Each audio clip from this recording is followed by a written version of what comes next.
Okay, alright. We are here, we are back. I have a camera today.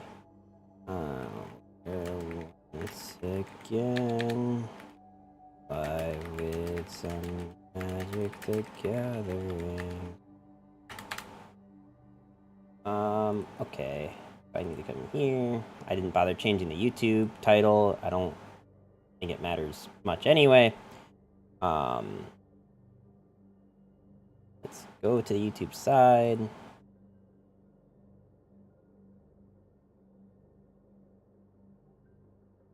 And just boop, boop, boop, boop.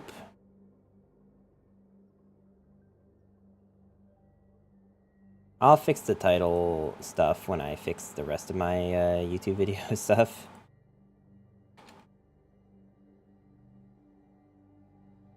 Gathering Arena. Sirs, how you doing today? Welcome, welcome.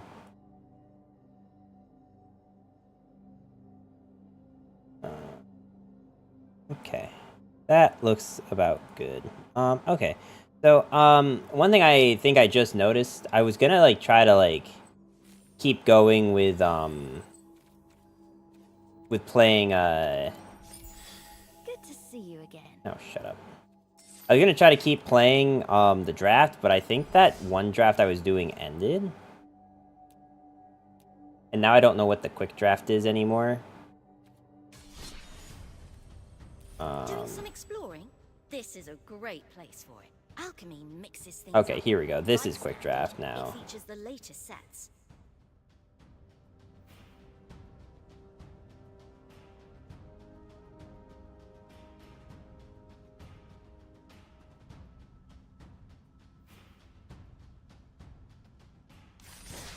I have no idea what this draft set is about. I don't know any of the cards in this one because I only learned the cards from the last set. So this is going to be interesting. But you know, if you enjoy this kind of content, make sure to hit that like button if you're here on the YouTube side after the fact. And we're going to jump right into it. But first, I'm going to look at the shop.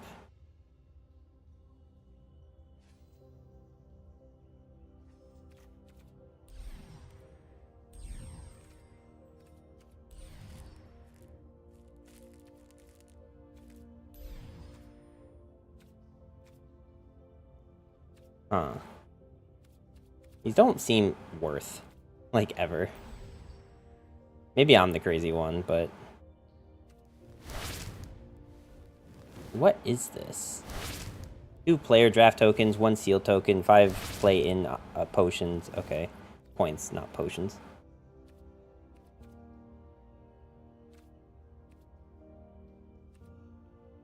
Okay.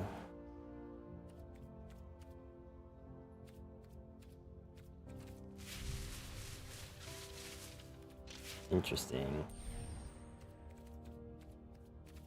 Alright, well, we're just gonna keep going and get back into it. For those who don't know, I use an extension that tells me, like, roughly how good things are.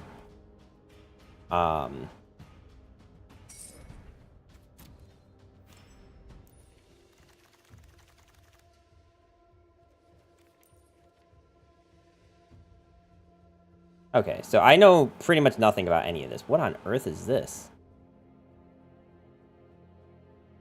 Prosperity post? What am I looking at? It's a green card? Why does it look like this? Target creature you control gets XX until end of turn, where then it fights up to 1 target creature you don't control. Okay. Interesting. Primal Might hits hard as you get to eat a creature and bash the opponent for a ton of damage. This also can be as cheap or expensive as you need, making it flexible and powerful both. Okay, but then it also thinks that this thing, Tiny Bones, the Pickpocket, 1 mana, 1/1, Death Touch. Whenever Tiny Bones, the Pickpocket, deals combat damage to a player, you may cast a target non-land permanent card from that player's graveyard, and mana of any type can be spent to cast that spell. That does seem really good. Tiny Bones itself is extremely far above rate. 1 mana for a 1/1 Death Touch already threatens to block and trade up against stronger creatures. Plus Tiny's ability to make for a huge swing when you connect in combat. unfortunately, the opponent needs to have a non-land permanent in the graveyard before the ability is relevant. So this isn't some Ragavana. I don't. Okay. I don't know what those are. I'm gonna guess those are different cards. That starts snowballing right on turn 2. And later in the game, the opponent will very often have the ability to trade with Tiny if the ability would be scary. Given all that, I'm willing to say above rate would be, but I'm not willing to say bomb. Apparently this thing's a bomb. Oh, this was the thing that the dude was meant... No, it's not. Nimble Brigand can't be blocked if you've committed a crime this turn. Whenever Nimble deals combat damage to a player, draw a card. Interesting. Targeting opponents, anything they control, and or cards in their graveyards is a crime. I'm just so confused. What does that mean? Targeting opponents, anything they control, and or cards in their graveyard is a crime. So if I've targeted any of my opponent's stuff, this thing can't be blocked. And then when he deals combat damage to a player, draw a card. When Nimble is in play, anything you do will result in you drawing an extra card. This is a massive threat for just 3 mana and puts you ahead even if you just hit once. Pick this early. Pick this often. I kind of want to pick this thing because it looks cool, but... I mean, it just looks like this thing's so much better than anything else. Destroy target non-outlaw creature. How do I know if it's an outlaw creature? Assassin, mercenary, pirate, rogues, and warlocks are outlaws. Okay.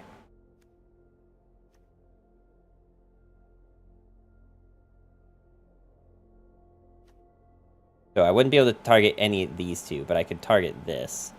An Ox Angel is not an outlaw.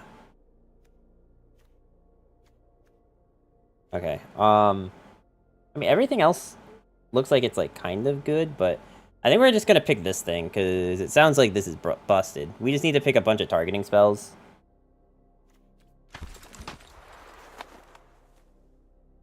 So we're in blue now.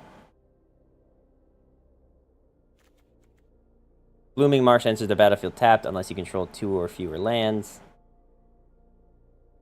Interesting.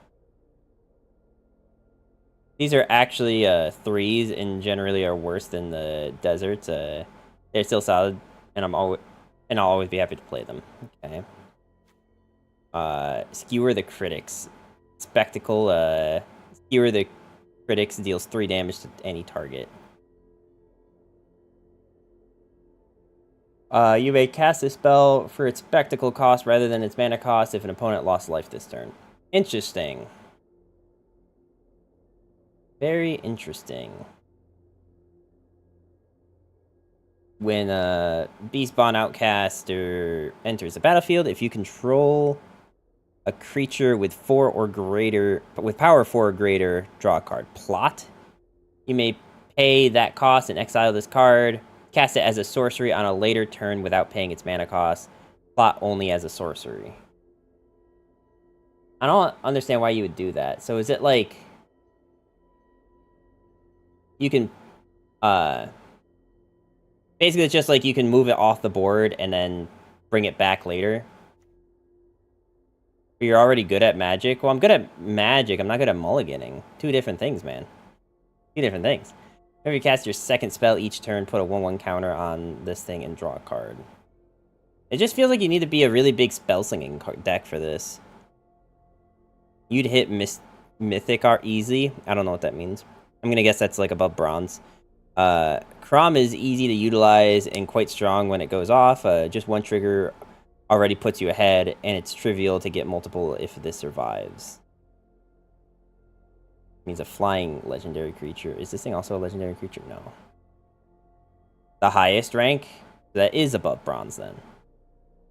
You know, it's still early on enough, and this does fit into, like, what we're doing. So why don't we... And, like, we want targeting stuff, right? We want spells and shit. I think casting a spell doesn't necessarily mean something that's like a...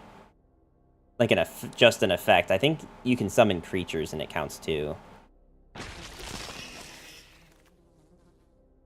What the hell? Wait, there's just, like, normal lands in here? Why is that even an option? Flying, Vigilance, Ward 2. Okay, so it also has Ward. Whenever you commit a crime, Surveil 2, this ability triggers only once each turn. Okay. I'm almost plat, and I don't know how this game works. I just recently learned what plotting does. Yeah, plotting is, like... I'm just learning what plotting does now, because there was a card on here that had it earlier. But it looks like it's like you can just remove it from play for a turn and then bring it back. Okay, why is this thing good? This Sphinx is hard to kill, a beast in combat, and even gives you card selection. What's not to love? I'd play this in any deck, though it clearly gets better if you are committing crimes. And committing crimes is targeting stuff, right? Targeting opponents, anything they control, and or cards in their graveyard is a crime. Alright, so we'll take this then. We go blue-red, it seems.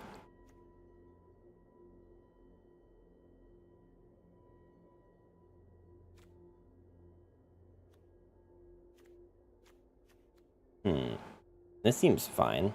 I don't know how I already have 4 of it in my collection, though. Okay. Irascible Wolverine? I don't know if I even read that right. Whenever Wolverine enters the battlefield, exile the top card of your library. Until end of turn, you may play that card. That sounds really good. The Wolverine also gets you a nice 2-for-1 with minimal effort, and unless you are really under pressure, it's better to plot this and give yourself the better chance for playing your bonus card.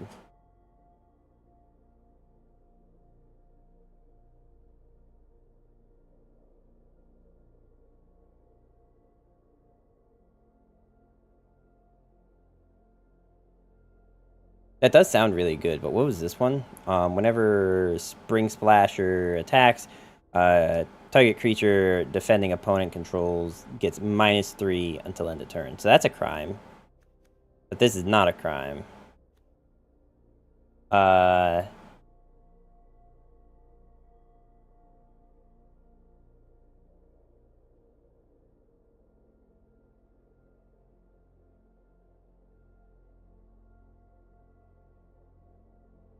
Expect this to make the cut in any deck that plays to the board or is interested in committing crimes. Since it's a great way to get that going, it's a good aggressive 2-drop and will open the door to some very nice attacks.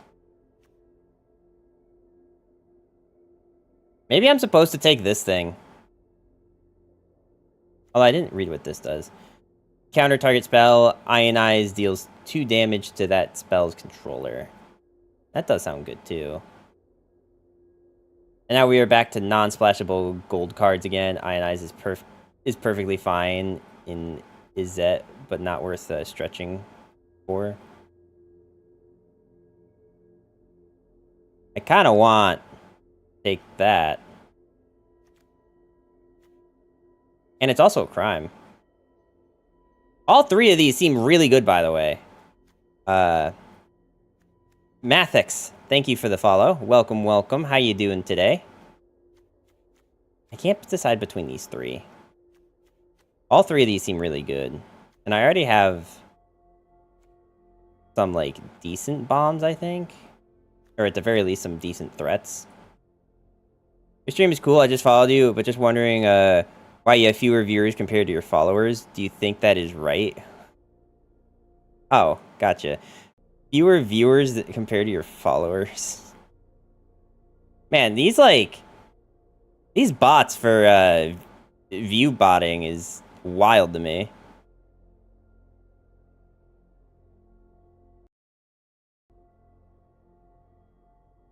They've been getting, like, more sophisticated.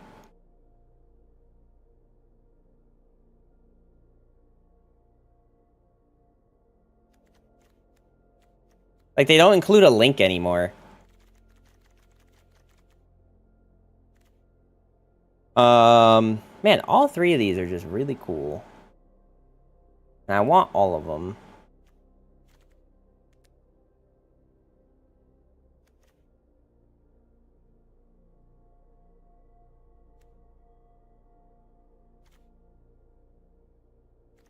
You know, I'm worried. Like, I think I'll find better units. I don't think I'll find another counterspell.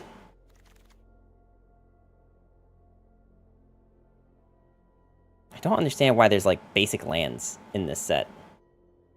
Whenever you commit a crime, each opponent mills 3 cards. This ability triggers only once per turn. That already sounds really good because we are trying to go for crimes. Sneakily good to me. At a low cost, you get a recurring win condition, and it even has passable stats for its cost. You do need to make sure you can trigger this, but that doesn't seem difficult. Do you have enough cards for a standard deck? I don't know. I doubt it. I've done only 2 types of quick draft, and I haven't opened any of my packs yet. How many wild cards? No idea. Haven't really looked.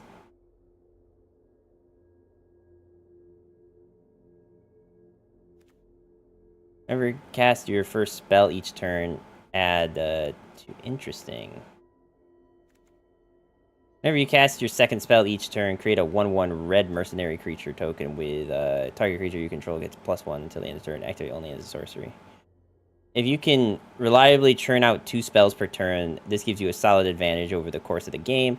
You kind of get 1 for free thanks to plot, and just need to get 2 more triggers before you can turn a profit. I hope this kind of deck is good, because setting up a double spell turn sounds like a lot of fun. I don't know that I'm gonna have enough for double spell. I need like a lot of like really cheap spells.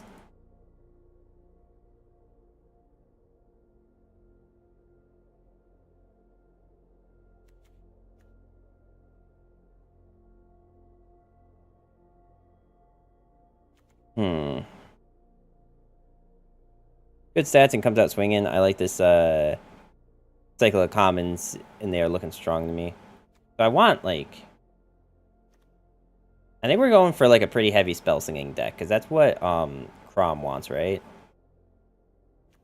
Maybe these, like, whenever you cast your second spell things are fine. We just need to make sure that we're taking, like, cheap spells and stuff, too.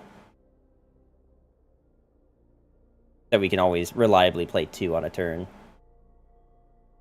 Alright, we're gonna try this. I don't know if it's all that good, but we're gonna try it.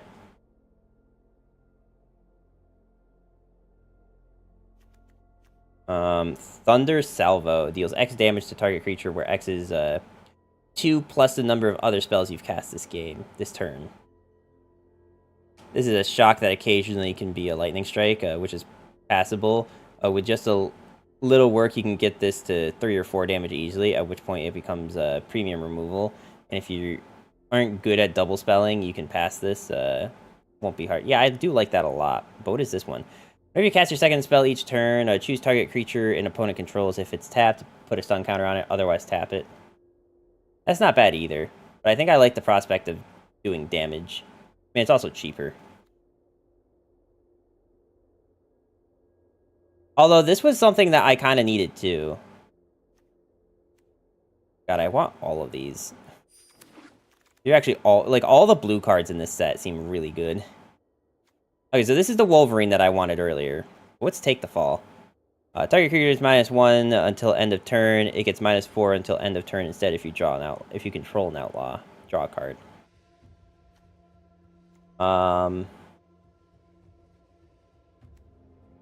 Okay, I want like all of these. It's probably more likely that one of these will make it through, right? No, we just need to make sure that we're taking like cheap stuff. Cheap spells. You may discard a card or sacrifice a land. If you do, draw 2 cards. Plot. Return target non-land permanent to its owner's hand if you control a desert, surveil one. The first bounce spell in your deck is worth a fair amount, though the returns diminish rapidly. The desert part of this isn't super important, but it's a nice bonus to pick up. Why do they keep saying the desert part? Is that the surveil? I could go for mana fixing or just more of these, because I don't think lands count as, I'm, like, pretty confident that lands don't count as spells. Regardless of if they're permanents or not. Or, considered land cards or not. I think I actually want this thing. We're gonna worry about mana fixing later, but, like, right now I need to make sure that I have, like, cards that can do stuff.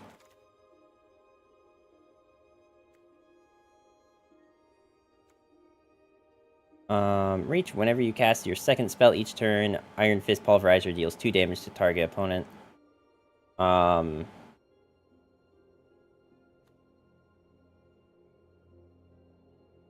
Tap target permanent. Draw a card, then discard a card. Interesting. So that's actually not bad.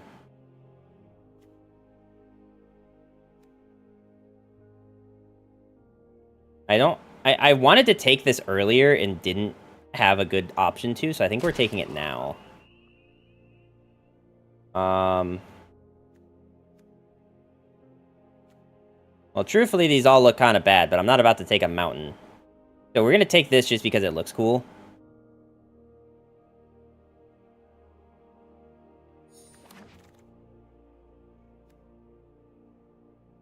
When Luxurious Locomotive attacks, create a treasure token for each creature that crewed it this turn. Crew 1. What the hell is crew?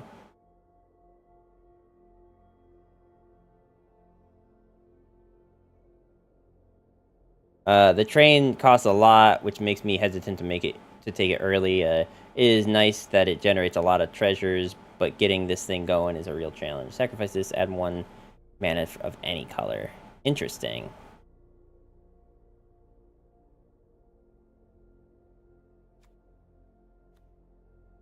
I wish it told me what crew was. I guess we're taking it because it's like kind of a playable card.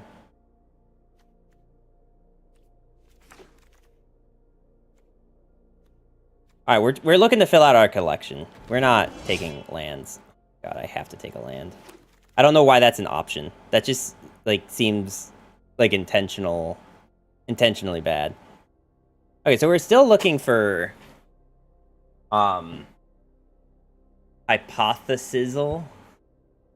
Draw 2 cards. You may discard a non-land. If you do, Hypothesizzle deals 4 to target creature. That is a lot of mana, though. 5 mana, you get an instant speed, draw 2, and then you can turn any spell in your hand into a 0 mana, deal 4. That's a great combination of effects, and I'm happy to splash this in any blue-red. I mean, I do like that, but what is this thing? Gets -1/-1 for each card in your hand. Is a truly ridiculous card. You can plot it just for just 3 mana, and hold off on playing it until your hand is nearly empty. If you are on the play and play 2 cards a turn starting... If you are on the play and play 2 cards a turn starting on turn 2, it comes out as a 4/4 already, and probably attacks as a 5/5 or even 6/6. Just be careful about bounce spells. They can shrink this unexpectedly.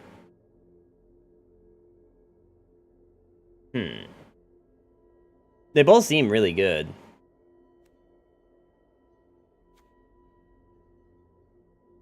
I think this thing's actually just a bit too good to pass up. Maybe we'll find more, like, hand damage later.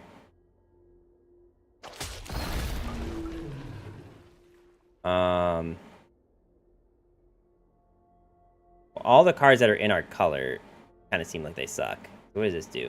Deals X damage to any target. You may cast a spell with mana value X or less from your hand without paying its weight. You may cast a spell with mana value X or less from your hand without paying its mana cost. Inefficient removal spell that makes up for the cost by letting you cast a spell for free. That's hard to line up exactly right, and the net result is a card that's mostly clunky and sometimes passable. Well, I think I might be taking it. Let's see what these other things are. Flash is you may cast a spell with Flash anytime you could cast an instant. Interesting. So you can cast this as an instant and then block with it, I'm guessing.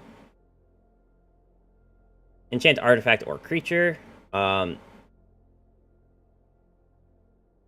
well, it's not a creature, so it can't do that. Okay, never mind. Stop cold, enters the battlefield, tap enchanted permanent. Enchanted permanent loses all ability and doesn't untap until its controller untaps step. Oh, so I can use this as, like... This is passable blue removal with the removal of abilities being a little a nice little touch.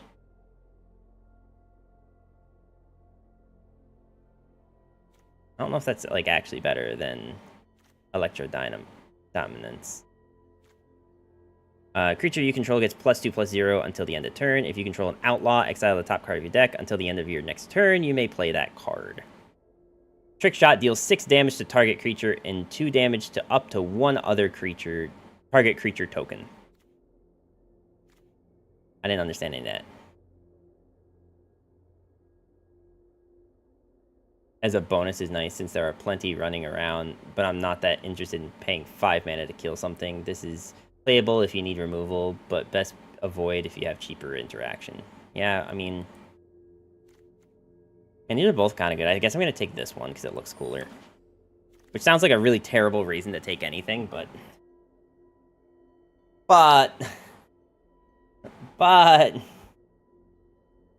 Okay, as an additional cost to this spell, sacrifice a creature. Flinging deals damage equal to the sacrificed creature's power to any target. In a deck with some threats and an aggressive bent is pretty good. Otherwise, it's best left at home. Yeah. Ngl I Courser. Ngl I Courser attacks while saddled. Like he's just making up words. Tap any number of other creatures you control with total power 1 or more. This mount becomes saddled until end of turn. Saddle only as... Wait. Tap any number of other creatures you control with total power 1 or more.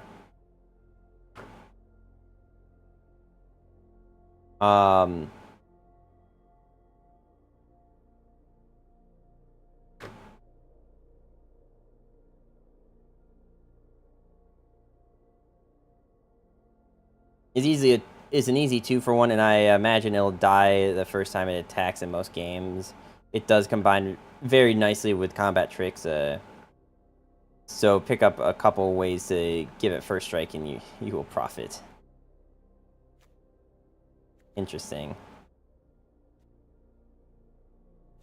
Of course. How did I know that today I was going to get annoyed by my headphones requesting that I give them some juicy juice?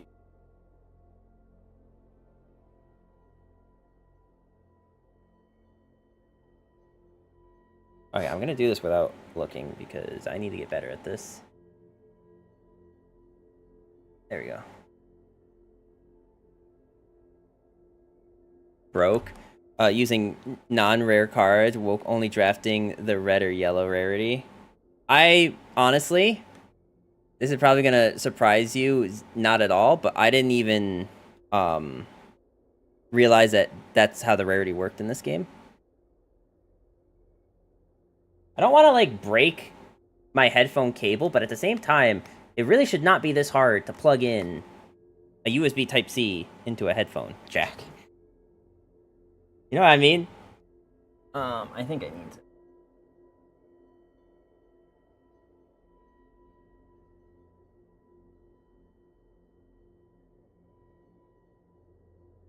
There you go.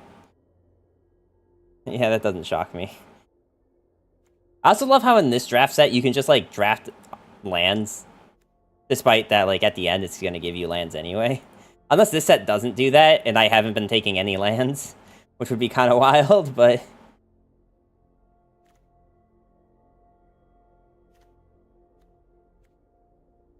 When Lone Shark enters the battlefield, if you've cast 2 or more spells this turn, draw a card. So how were you building decks for MTG when you played before? Just generally, like, the bread method. Like, bomb, removal, blah, blah, blah, blah, blah, blah. I don't remember off the top of my head, but, like, it makes sense in my mind.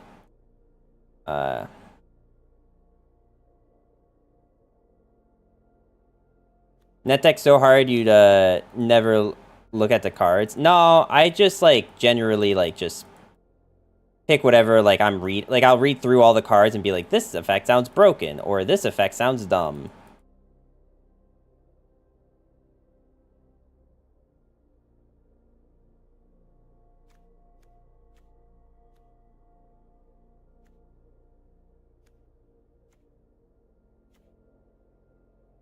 You picked the cards based on the art, didn't you? No, I mean, like, I have thought about picking this, like, cards like this, because I do think this artwork looks cool, but I haven't been doing that yet.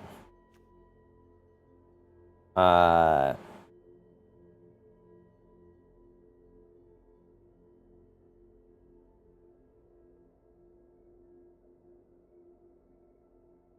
think I need to take this thing. It seems really good. And it's kind of cheap. Alright, what's our thing look like? We have a lot of 2-cost non-creatures.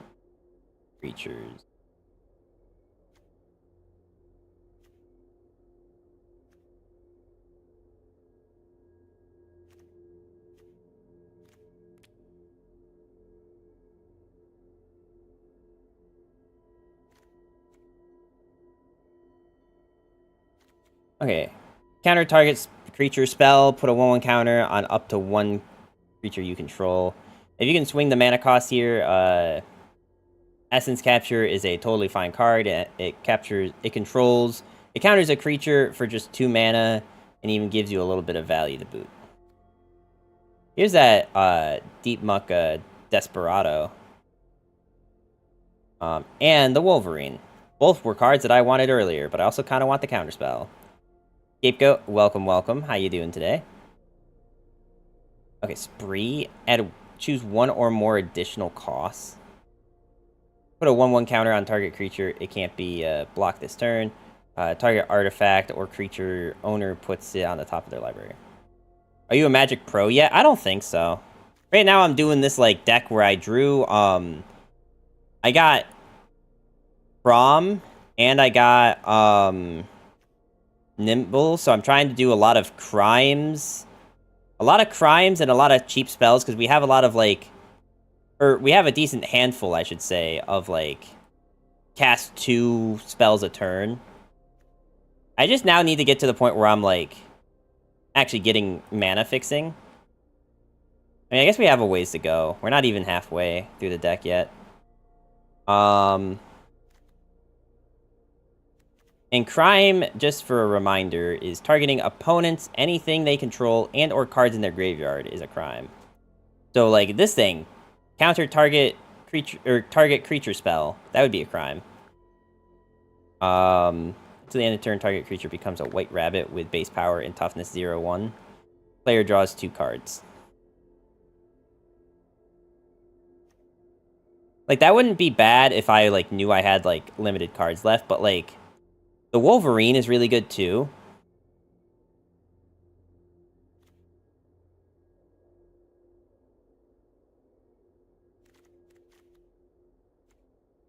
I think I want this, though. I think we're going to once again take these when we see them again. But, like, right now I need to make sure that I have, like, cheap stuff that I can actually cast. Oh, I actually have 1 of this already, so maybe 2 of it would be good. Maybe 2 of it would be better than 1.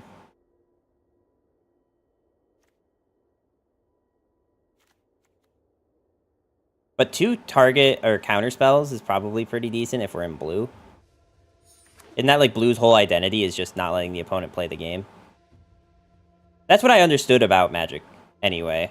General counter spells aren't super good and limited, but I haven't played this format before.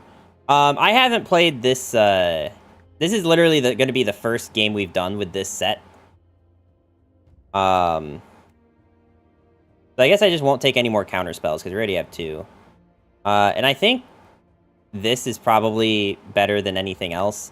Even though, like, I don't plan on using the black any point. It's just, like, extra lands, mana fixing. And nothing else is really speaking to me. Maybe this thing. Enters a battlefield. Tap target permanent. Draw a card, then discard a card. It is a 1-cost flyer, though. You know what I do like about this is that this is a, the thing I do like about this is it's a cheap spell for cards like, what was it? Like this dude, and who else needed it? I don't really actually have anything on the top end, by the way. Like, this is our actual biggest card. is this this thing, and then we have Electro Dominance. Everything else that's on our top end here, these 4 cards, I guess Back for More.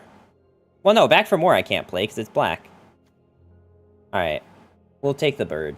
I think I do need, like, if I'm not gonna have good top end, I'm gonna need like cards that just get a ton of value from what I do draw. Oh,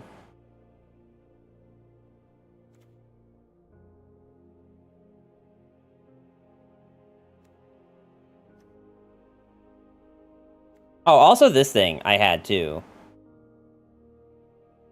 Whenever you cast your second spell each turn, create a 1/1 red mercenary creature token with a target creature you control gets +1/+0 until end of turn. Target creature gets -1 until end of turn, gets -4 if you control an outlaw. So I need to make sure I have outlaws. Birds aren't outlaws.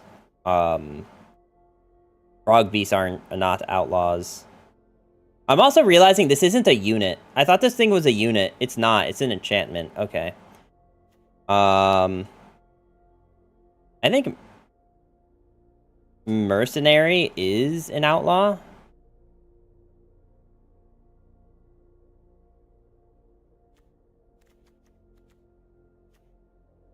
Wait, what was the card that tells me what an outlaw is? Oh, it's this thing. Mercenary. Okay, yeah, so Mercenary. So this does count as an outlaw. This is an outlaw. Lizard mounts are not outlaws. Scorpion dragons are not outlaws. Zombie horrors are not outlaws. That's an outlaw, but that's only like 5. Plot is good for 2 spells. Plot is good because you can, like, keep it on the board somewhere. Or, not on the board. What is this? Exile.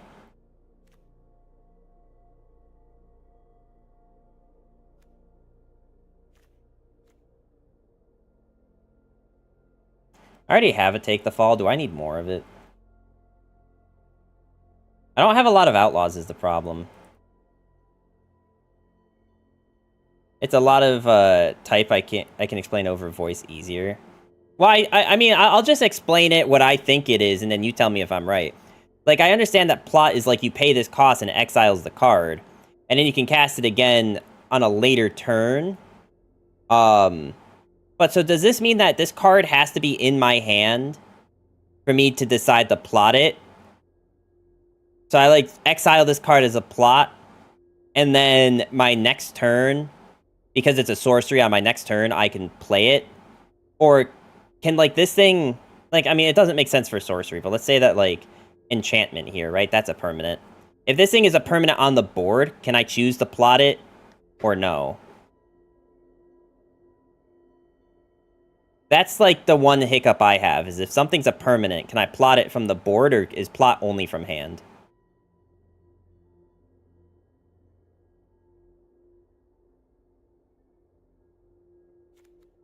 Not that it really changes my decision. Plot from hand. Okay. When Silver Deputy enters the battlefield, you may search your library for a basic land card. Or a desert card. Reveal it. And then shuffle and put it on top. Target creature you control gets +1 until end of turn. Activate only as a sorcerer. If you have to play this, it's passable. But I really don't want to play a 1/2 and skip my draw. Get a land. The ability does help a bit, but I'm still unhappy to be running this. Man, I don't really know which one's better. How much plot do I have?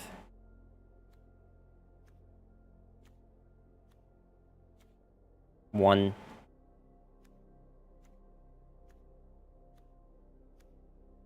2.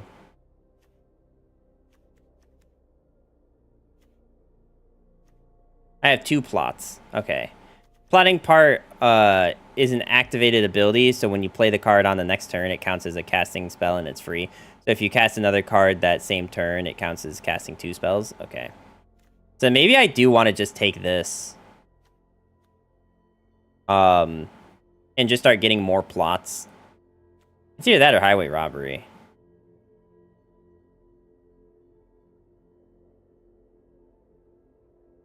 Although drawing 2 cards is pretty good too.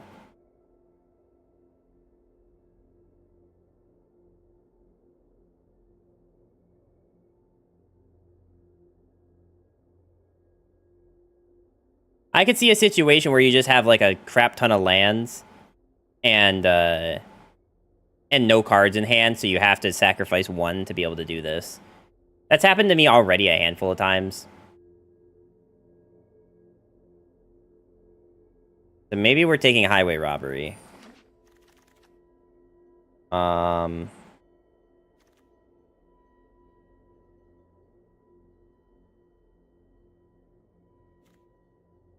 don't know if any of these are good. Sacking a land is usually fine late game. All right, so the only cards we can use are on the bottom row, right? So this is the spree. I think I read this one already. Put a +1/+1 counter on target creature. It can't block this turn. It can't be blocked this turn. That's a very different effect. Target artifact or creature's owner puts it on the top of the library.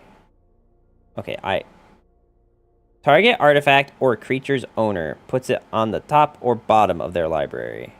That doesn't sound bad. It's like decent removal, right? For 3 mana. When Peerless Rope Master enters the battlefield, return up to 1 target creature.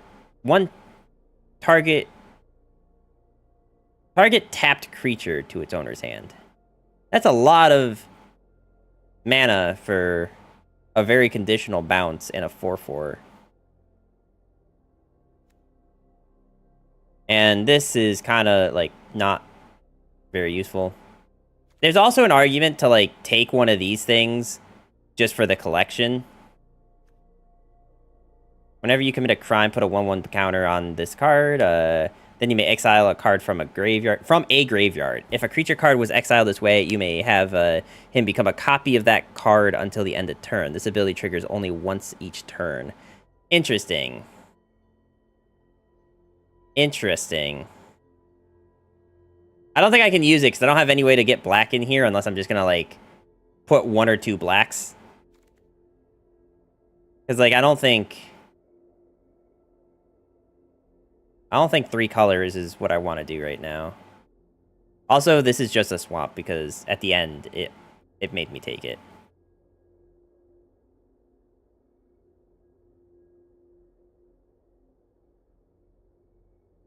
Interesting. I think I'm taking Jailbreak Scheme just for some more removal. As good as that whatever other card was. Make your own luck. In the top 3 cards of your library, you may exile a non-land card from among them, and if you do, it becomes plotted. Put the rest into your hand. Interesting. But unfortunately,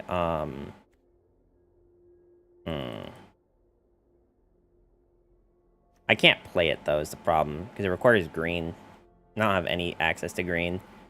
I like how these kind of look like a combination of Groot and the army men from Toy Story. At the beginning of combat on your turn, other creatures you control with power 4 or greater gain trample and haste until end of turn. That does sound really good.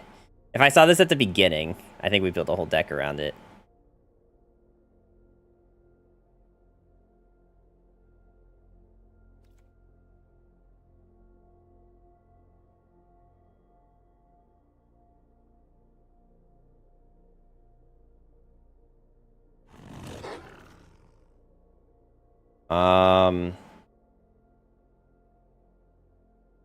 That Wolverine card looks fire. Yeah, I mean, I have a few cards that are like that in the deck right now.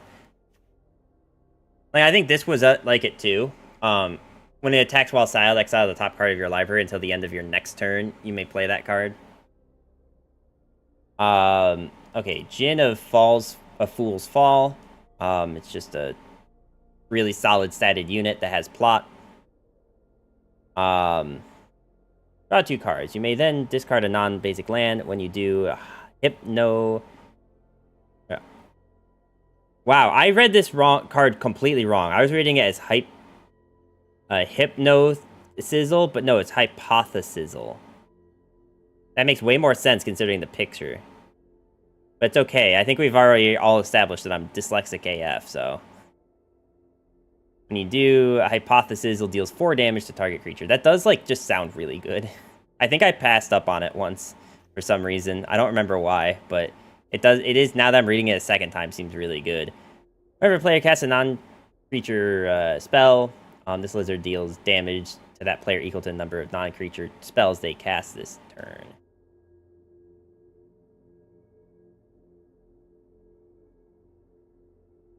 And this is also a crime. That's the other thing I like. I have so much more, like, card to go, or set to go through. Outlaw's Fury.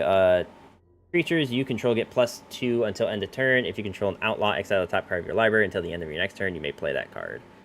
Getting a card back out of this is nice, but it's a little at odds given when you want to cast it.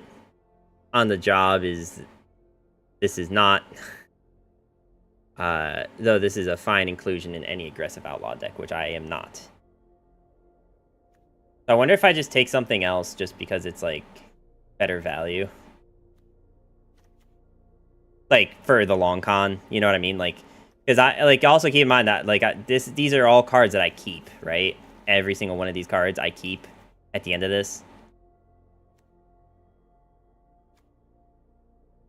So if I'm not going to take the only card that works in my deck, then I'm just picking something that, like, sounds like it's good.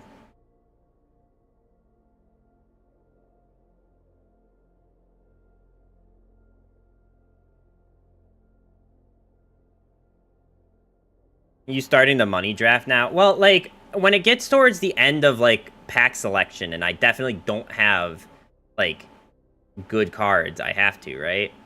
Also, there's no way to draft without spending money. We learned that the other day. That there was no way that I could start drafting without putting money. So I put $5 into the game already. Why does it still feel like it's, like, super hot in here? I feel like this AC unit is doing, like, almost nothing. But then yet again, I'm in front of a computer with 3 sources of light. Yeah, they don't give you any, like, free tokens or anything when you start, which I feel like is wild. I feel like they should give you at least one so you can, like, test if you like the game mode.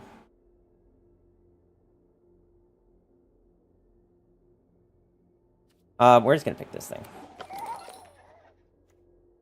Fling, as an additional cost to this spell, sacrifice a creature. Fling, oh right, I did see this earlier. Trick Shot, deals 6 to target creature and 2 damage to up to 1 other target creature token. To 1 other target creature token? Wait, I didn't read that part.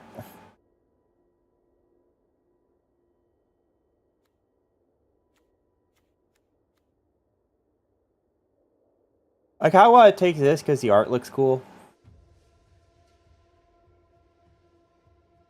I don't know if I'm playing it, though. And it's also cheaper if I did end up needing the spell.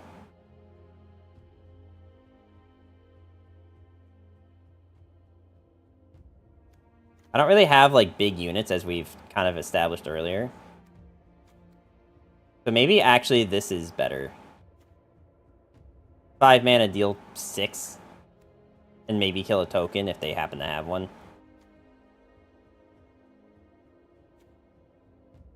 It is technically better for the deck, I think.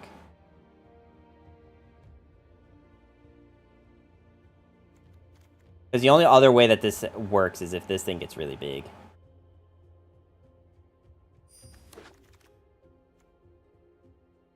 Target creature you control gets +1/+1 and gains first strike until end of turn. Creatures target opponent controls lose first strike and double strike until end of turn. That does sound good. But I think a second Desperado, whenever I commit a crime, I can just mill my opponent. So I could, like, in theory, have 2 of these on the board. I'm assuming that this ability triggers only once each turn, means that if I have 2, it still goes off twice. That does seem better than quick draw, truthfully.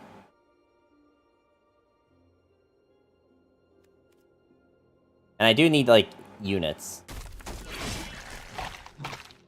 So this is Trick Shot again. I guess I'm taking Trick Shot this time.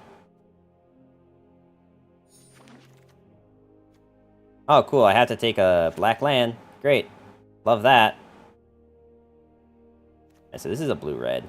Breaches the Blastmaster. Menace. Oh, so he can't be blocked. Right. I do actually remember that keyword now. Whenever you cast your second spell each turn, you may sacrifice an artifact. If you do, flip a coin. When you win the flip, copy that spell. You may choose new targets for the copy. When you lose the flip, Breaches deals damage equal to that spell's mana cost value to any target. Oh, so that's, like, good either way. I don't know if I have any artifacts. Bird, sorcery, instant, instant, instant. Creature, enchantment, sorcery, instant, creature, creature, creature, creature. Not in the deck. Instant, creature. Legendary creature, creature, instant, instant, instant, artifact vehicle. That is the one thing that kind of sucks about him, is I don't have any artifacts. Wow, this is a 3-color spell.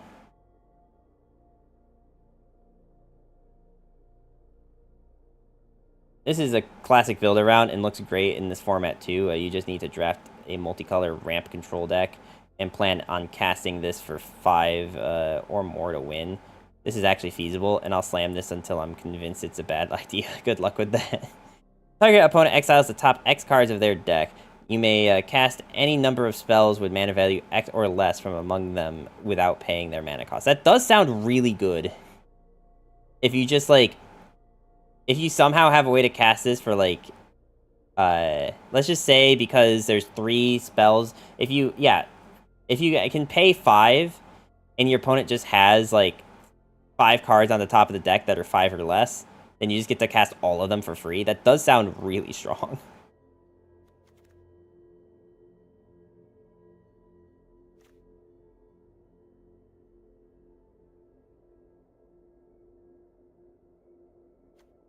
Oh, no. I think I want Breaches. That does sound really good. And I just need to find artifacts in the, like, last 12 cards.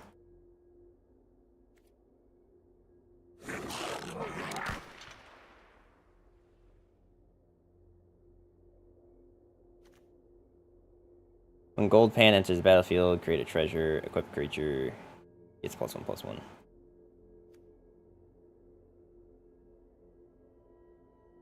I mean, we have a Ngl I Courser. Or another one, I should say.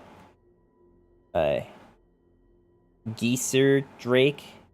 As long as it's not your turn, spells you cast cost 1 less to cast. Interesting. That sounds really good.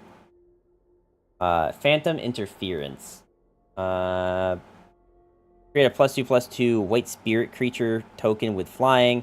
Counter target spell unless its controller pays 2.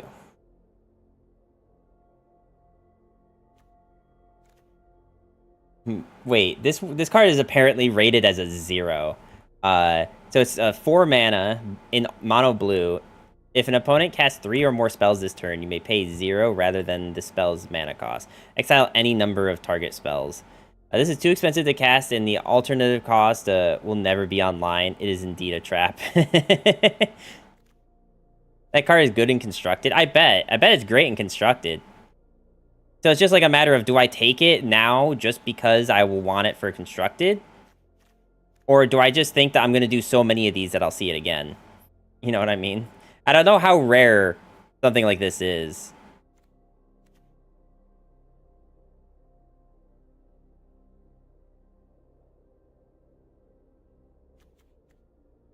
Against combo decks and sideboard, yeah.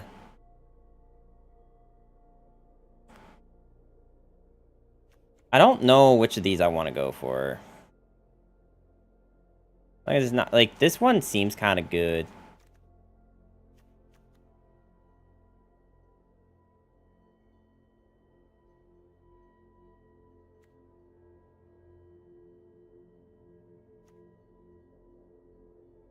I mean, 4 mana for a 2/2 with flying. I don't know if that's value.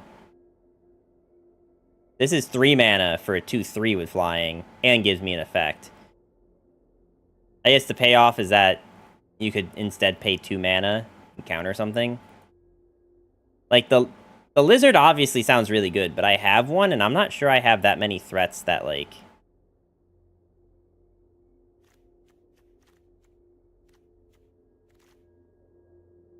I need to cheat out early.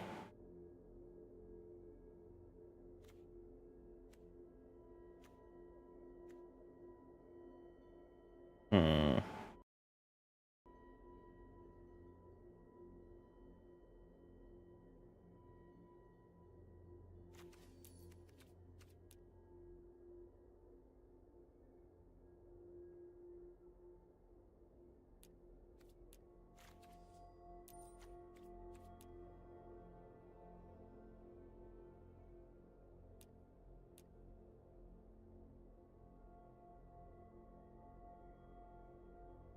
Hmm.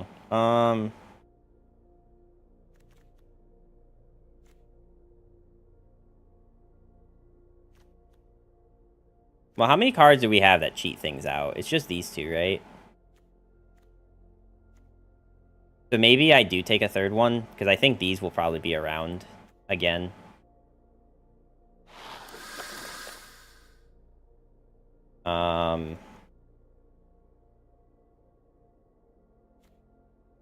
I also need to be cognizant of if anything I'm taking is a,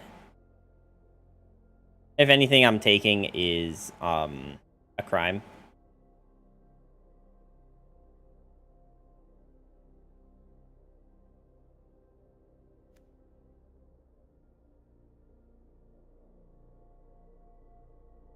Draw a card.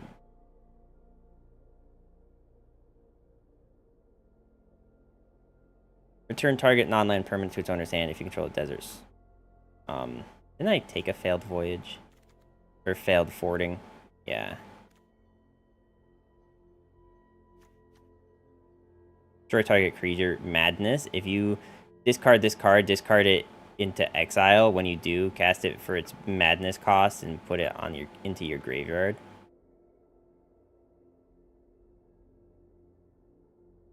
Interesting.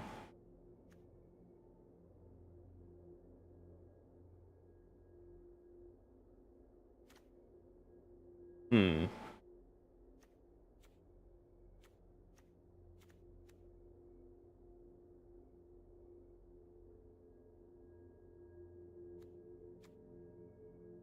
Maybe it's Loan Shark.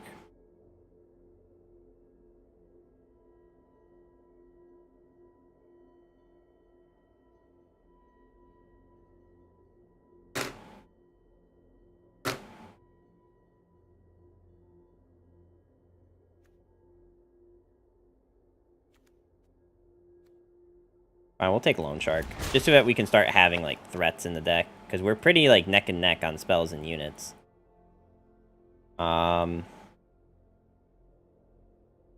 Take a ride.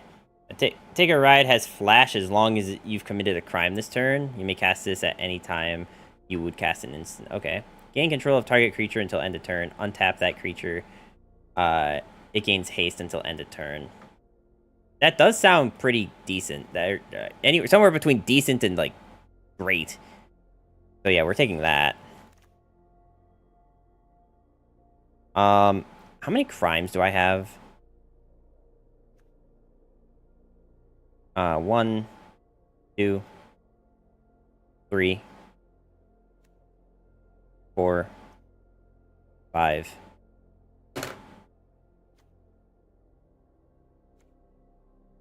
6.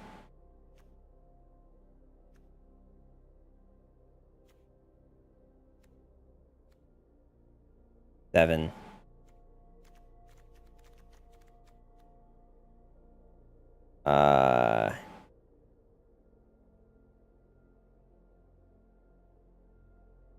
This could technically be 8. But I'm just gonna keep it at 7. 7.5 maybe. 8.5.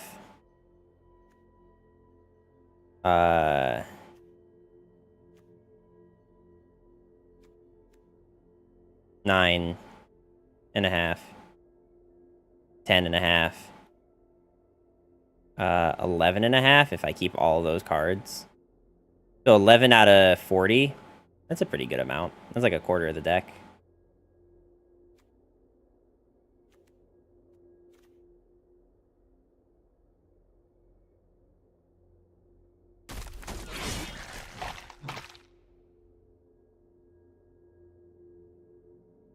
It would be cool to find artifacts. Oh, this thing's a desert.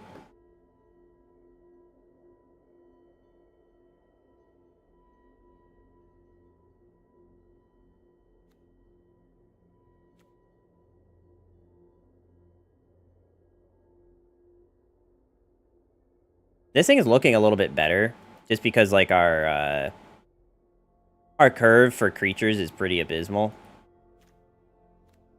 So having like an actual threat later in the game.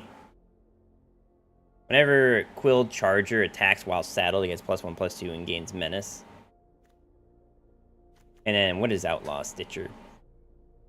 Enters the battlefield, create a 2/2 blue and black zombie rogue creature. Then put 2 1/1 counters on that token for each spell you've cast this turn other than the first. And you can plot it. That actually does sound kind of good.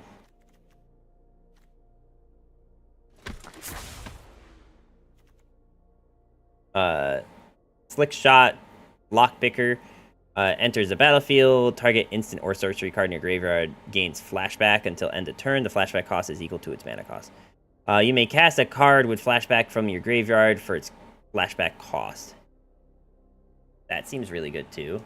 In like a deck that's just all about spells and slinging them.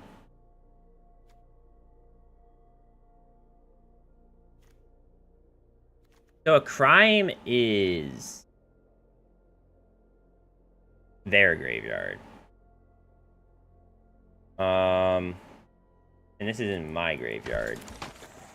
Okay, I guess I'm picking that. I didn't know that double clicking did that. That's my bad.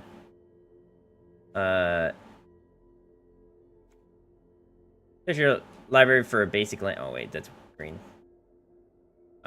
This spell costs 1 less to cast if you've committed a crime this turn. Draw 2 cards. The main question to answer here is whether your deck wants a divination. If you're happy enough playing that to begin with, this is pure upside and will work especially nicely if you committed a crime that doesn't cost you any mana. I wouldn't quite call this a build around. It's at least close to that.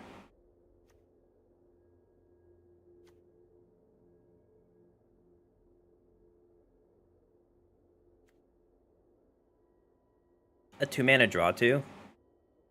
I mean, I think in a format like this, drawing cards is always good. I'm just looking at my water now, and it's actually kind of gross. I think I'm gonna stop drinking this and get a fresh cup.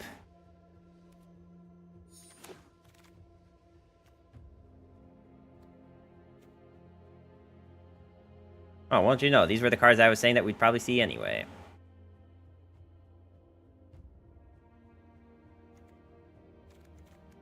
Oh, I feel like just like really cheap spells.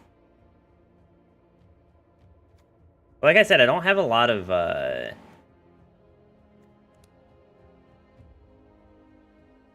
let's see, how many... So it's pirates, mercenaries, rogues, that's 9. I have 9. And that's only if, like, these cards aren't also... Okay, so I have 8. Alright, so I have 8, actually.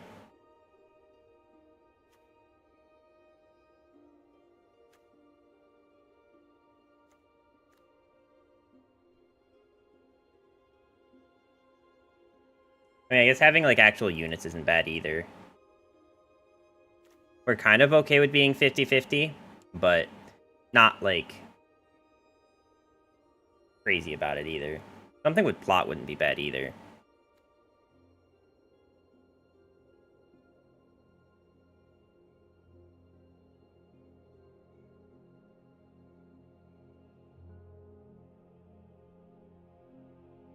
This would be more crime. Well, these are both crimes.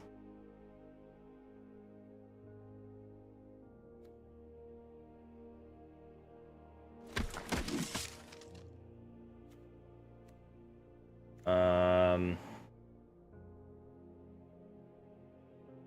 it's a good flying unit.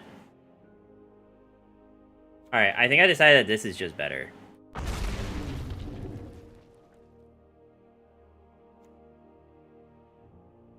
Vault Buster. Vault Buster gets +2 as long as you've committed a crime this turn.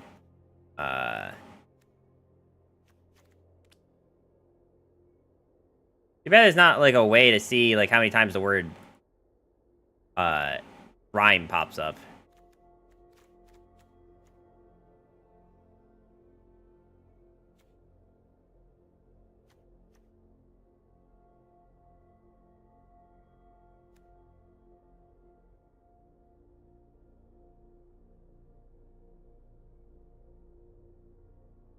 I mean, I think removal is pretty annoying, since it gives us time to stall.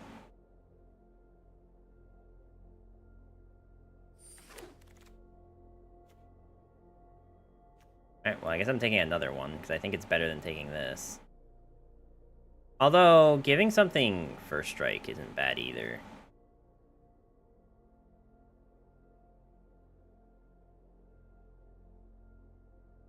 Fine. Creatures you control gains hexproof until end of turn. Untap that creature until end of turn. It becomes a copy of up to one other target creature, which I think this can count as a crime. It does do two things at once, but doesn't do a great job at either. It's a 2-mana way to remove a counterspell, or a weird combat trick that won't always work. I'm not big into this, though I can see the places where it can be widely powerful. Target creature you control gains hexproof. Untap that creature. Until end of turn, it becomes a copy of one other target creature. Well, it's better than taking a land. Let's put it that way. Right? Now we're taking the land. I don't understand why this one was 42 cards, when before it was, like, right at 40. Okay, so get rid of everything that we obviously are not going to need.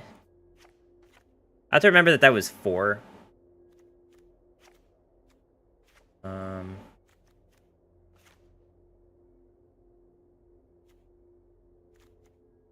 Okay, so I still have 8 cards I need to get rid of.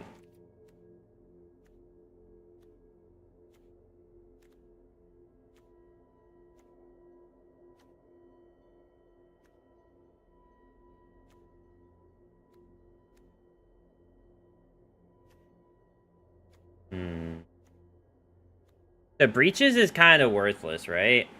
Because I have to sacrifice an artifact, and I don't think I have any artifacts in this deck, or anything that creates artifacts. So unfortunately, I think we're gonna have to cut him, because I physically cannot activate his effect.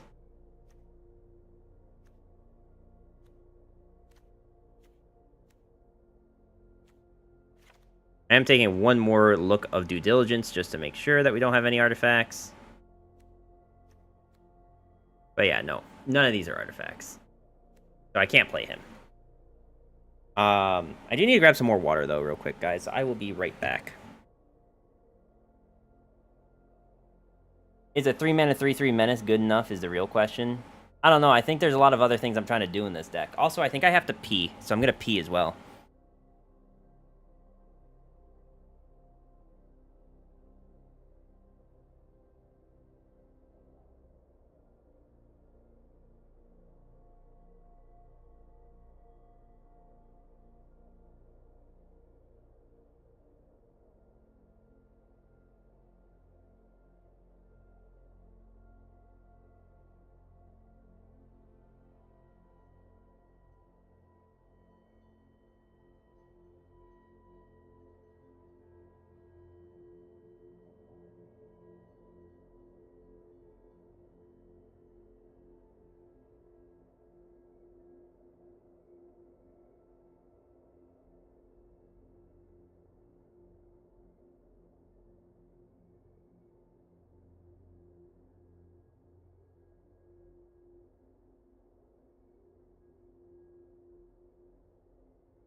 I definitely have not been muted this whole time.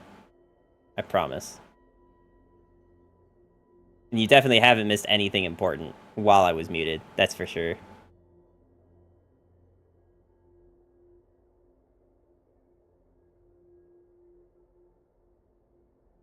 The only thing I've been saying is that I have 11 crimes.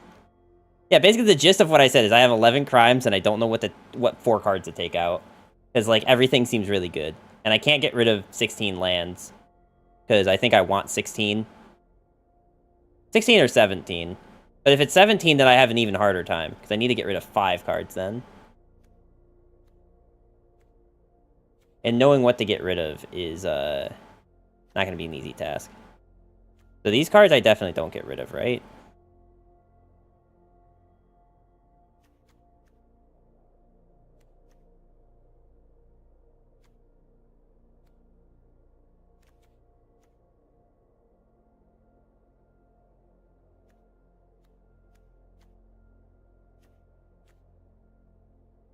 If I get rid of this, I go to 10 crimes.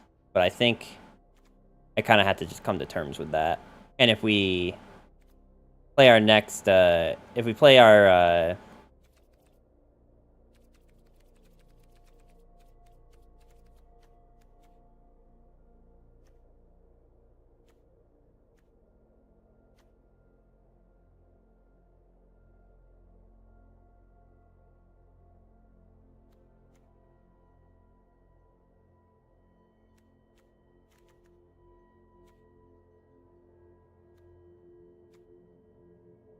it's a shame because, like, the things that I need to cut are, like, all the, like, crimes and stuff. I mean, what is my breakdown of units again? 17 to 10. So maybe I can just, like, get rid of one of these guys, even though he is kind of my win con. Or at least a win con. We are going for, like, crimes.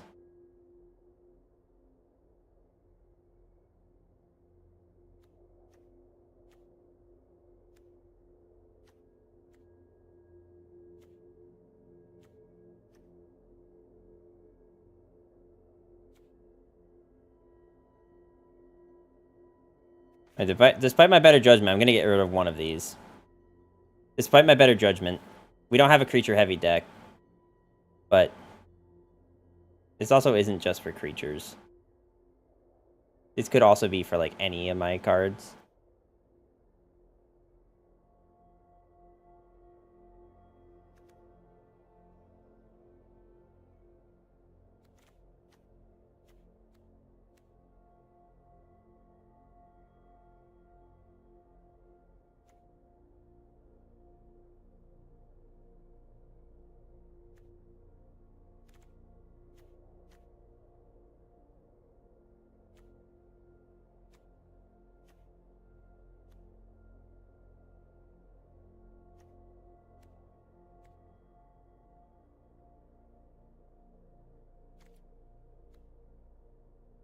Okay, I'm going to get rid of Loan Shark. And then I just need to get rid of one more thing. Alright, let's see. What is the lowest rated card in this deck? That Owl has 2.5. This has 2. But is also one of my only crimes. It sucks that, like, all the cards that are bad are, like, the things that are... Wait, this isn't a crime. I mean, it means I have no more card draw on the deck, and I literally drafted 2 cards that say draw 2 cards. Which seems really bad. But let's see how this first game goes. If this first game goes, like, abhorrently but poorly, then we're gonna swap it up. I just want to, at this point, play the video game. We've been here for an hour.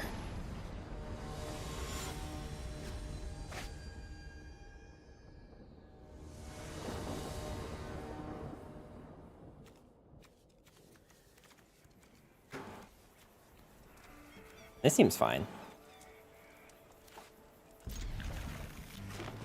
Oh, wait, I love this board.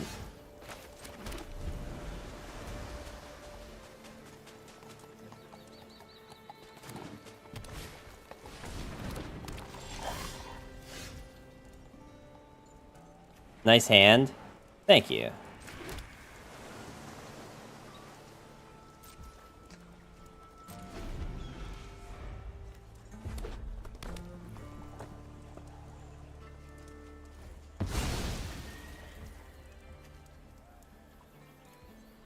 Okay, so they plotted this thing. Okay, so your opponent can see what you plotted. Okay. Create an XX, where X is the greatest power among creatures you control. Okay.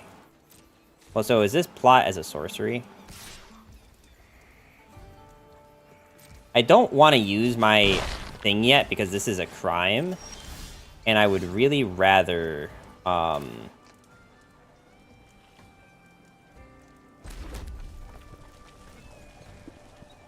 don't want to do this while I don't have mana for anything else. So maybe what I'm supposed to do... Can I plot anything? No. So maybe what I'm supposed to do is play this. Because it's a blocker for this thing. It's a blocker for that. They have 4 cards in hand. Whenever it... Wait, hang on. Tell me what it does. Okay, any number of other creatures you control with total power 1 or more. Interesting. So no attack at all.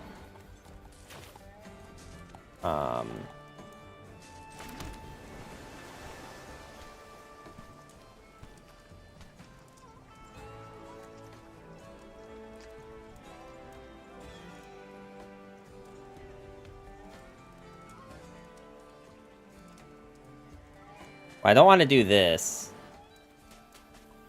So I guess I'm just gonna pass again.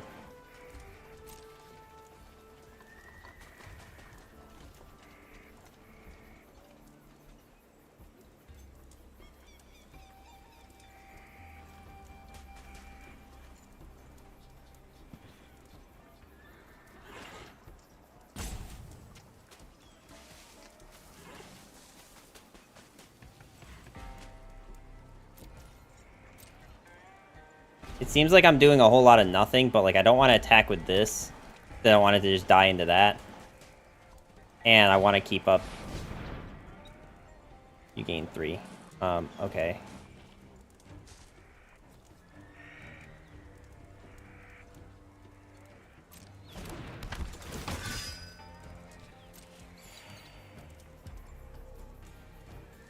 They have no mana to do any kind of retort.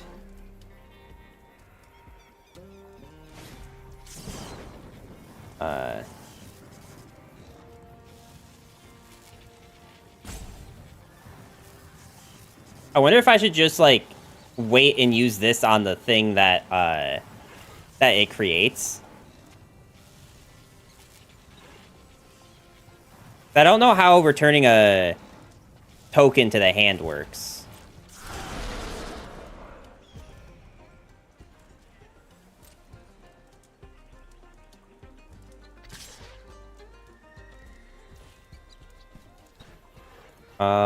Okay, so we tank the 4, I think.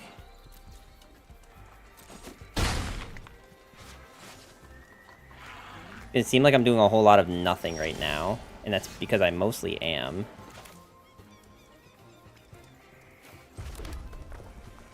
I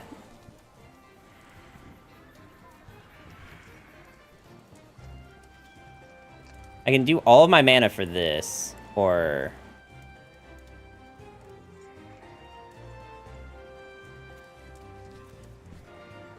Or we can go for this. And then... No, I can't really play him yet.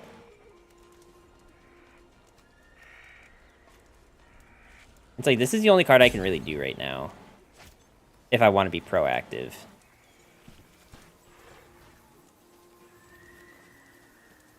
But it's all of my mana. And then I have nothing to react to any of this stuff.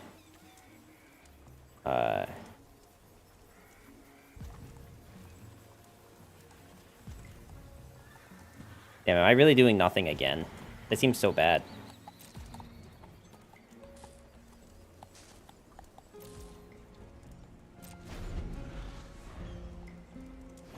It seems really bad. But I don't know what I'm supposed to develop.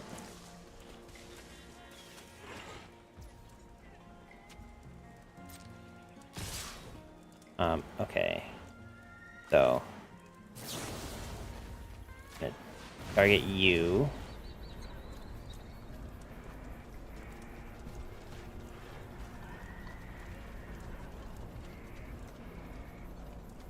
Return that to the hand.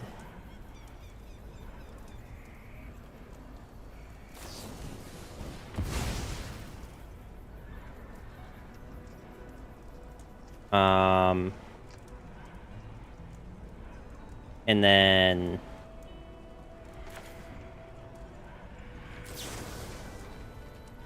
so is X is 2 plus the number of other spells you've cast this turn.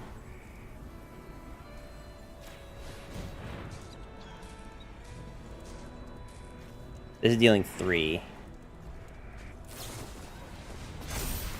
Okay, it's still dead though, because it deals 3.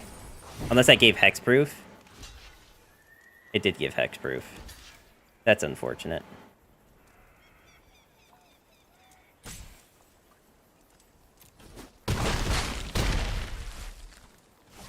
Alright, so doing nothing for a bunch of turns was definitely not great.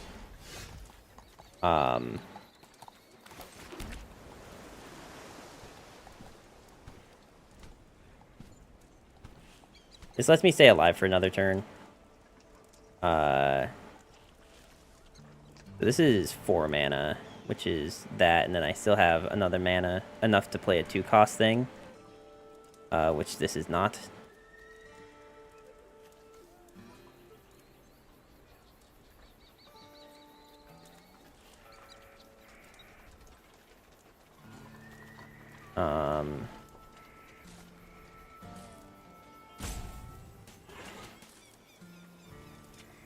Okay, so I need to play something this turn.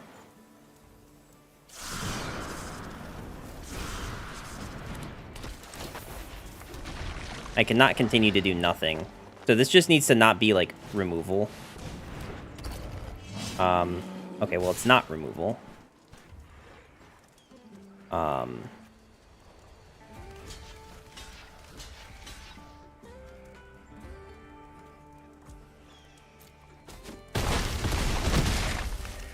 Oh, this thing has trample. That's right. Alright, well, GG. Alright, well, doing nothing for a bunch of turns didn't feel great, but I also don't know, like, how much better of a position I would have been in if I was developing units. Because, like, a lot of my units required that I have some kind of... Maybe, I don't know. Am I being too reactive with this deck? I just feel like it was the whole point of the deck was being reactive.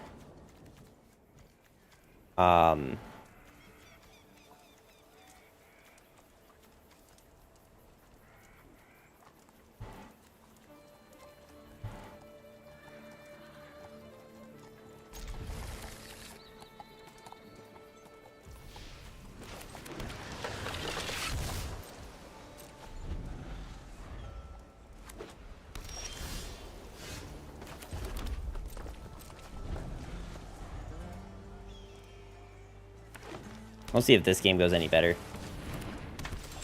And then it's your turn. Mounts and vehicles you control have hexproof. Whenever you mount or vehicle control attacks, put a 1/1 counter on it. Okay.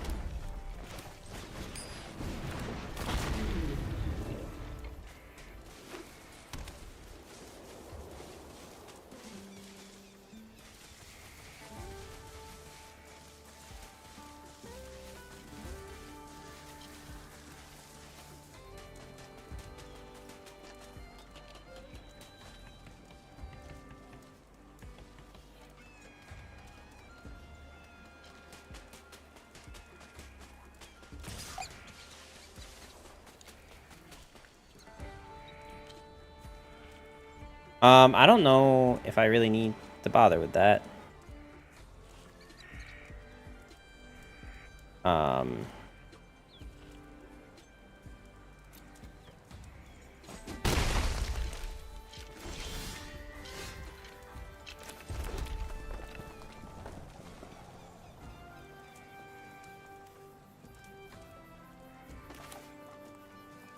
I think I want to play this. I can't plot it right now.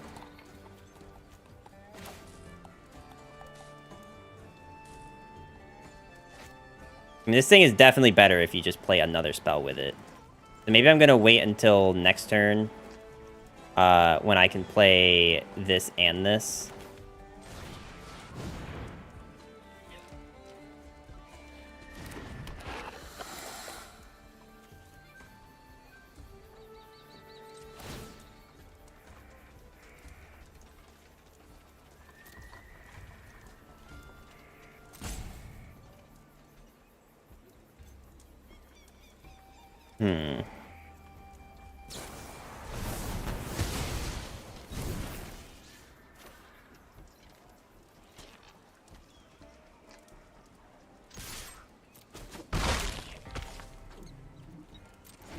Alright, so next turn, we're going to Strix into Outlaw.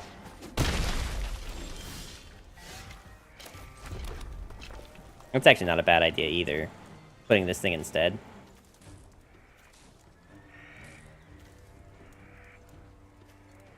I don't have any... Well, that's technically a crime. Okay, fine. We're gonna do this first.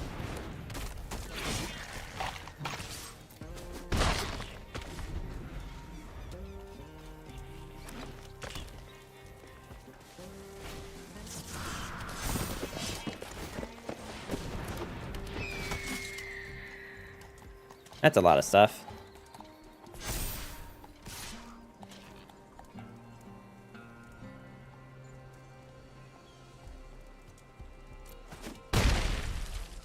Alright.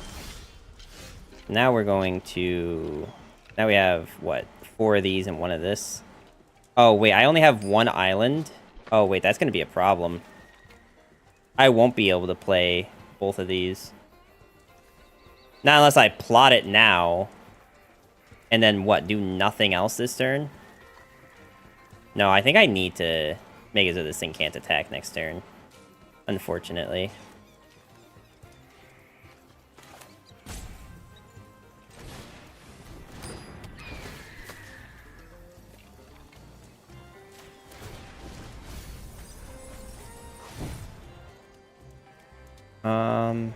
We will not attack.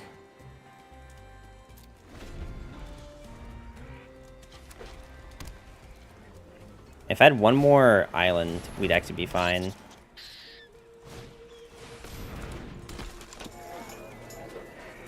They have a lot of units, and we don't.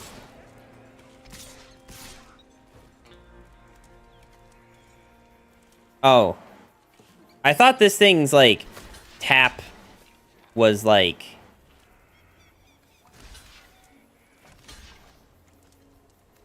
how other taps work. But no, it turns out it's not.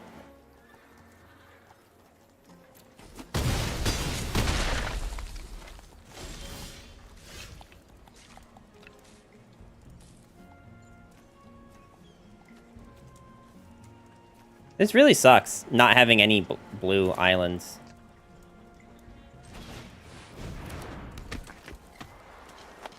I guess I just lose again. I could have played this thing, I guess, and had 1 more blocker, but I don't think I have enough blockers to be not dead.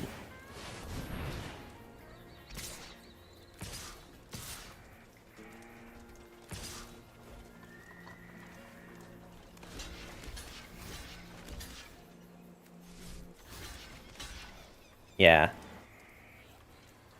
Like, I'm still just dead anyway. Man, what, like... I feel like this deck isn't bad, but, like, I can't do anything with it. Like, all the... everything I have is too reactive. And, like, my opponents just get a huge board before I actually get time to, like, set up.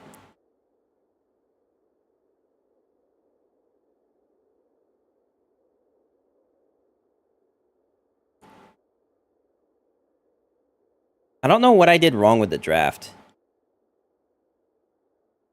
Because, like, I feel like going for crimes and, like, good units was good. But the problem is I just, like... it's just not good in this format. Like maybe if I had mulliganed for Blue Island, so I actually had, like, more than 1 in my opening hand, but I feel like that's just a trap every time. I feel like the second you go to, like, mulligan something that's not like 4 lands in hand, you just end up getting a hand that has no lands. Every time.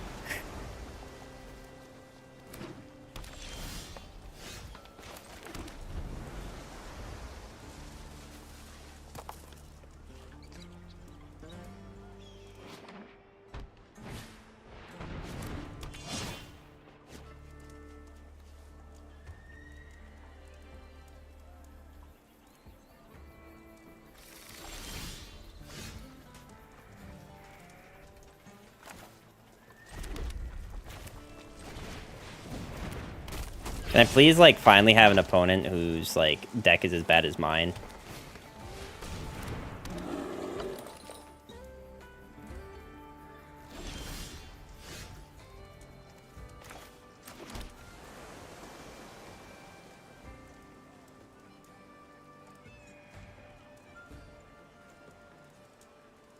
And I think I'm going to make the same mistake again.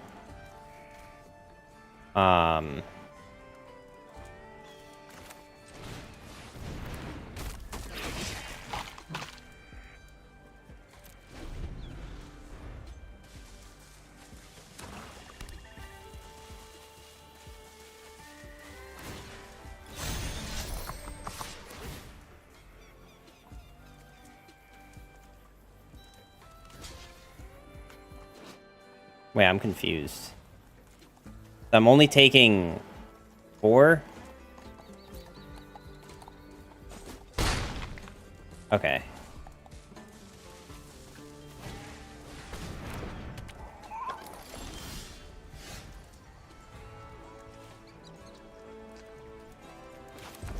Okay, so now I can play you and you.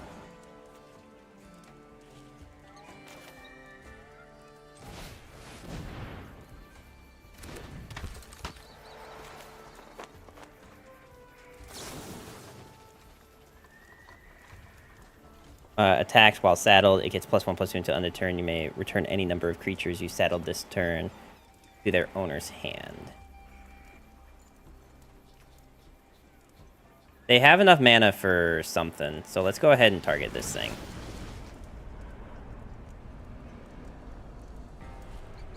And also make them mill 6 cards.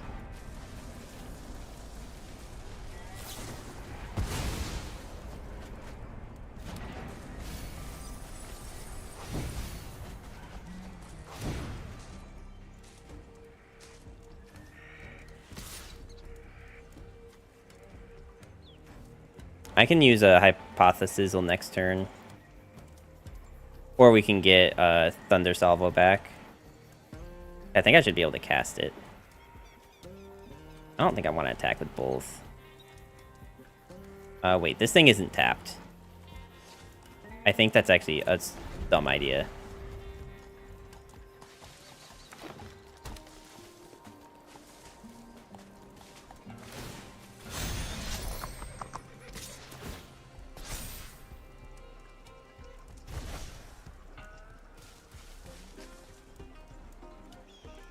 I might be, like, using my health as a resource too much.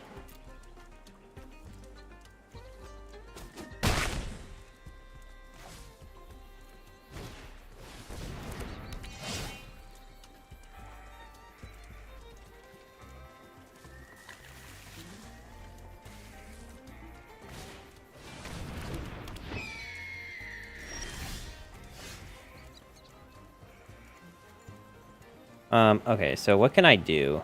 I can do this into Thunder Salvo.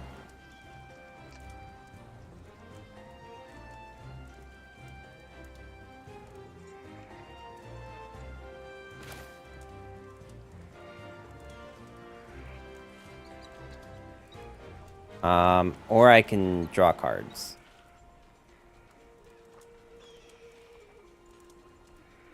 Actually, I think I like this better.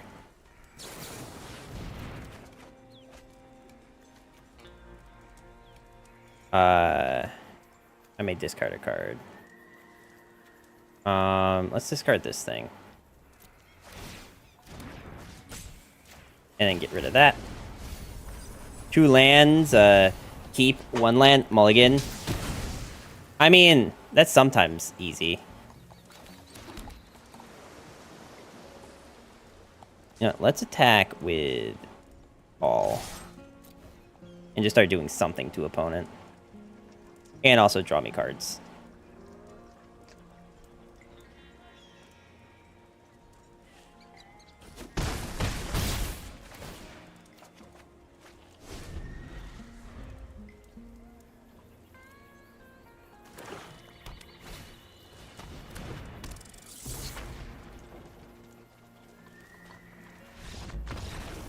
Wow, they just conceded? Interesting. I did not think that was a position that you would concede from.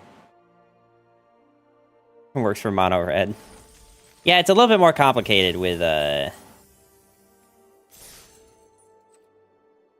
dual or tricolor decks.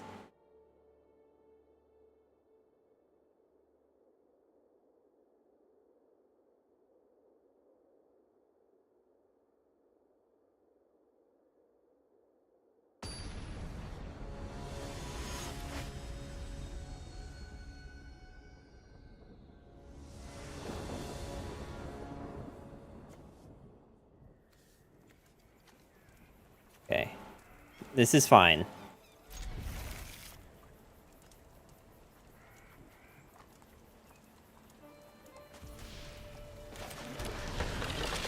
I haven't really been paying attention to if I'm going first or second, by the way, pretty much like at all.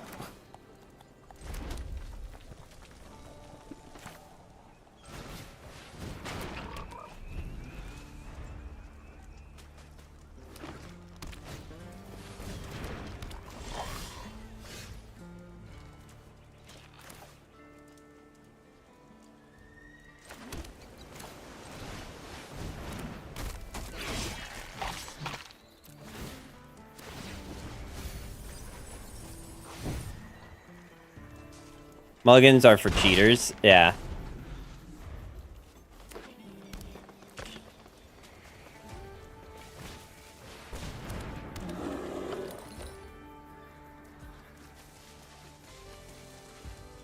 Especially in this game. You play the hand you're given like God intended, like an LOR. Yeah.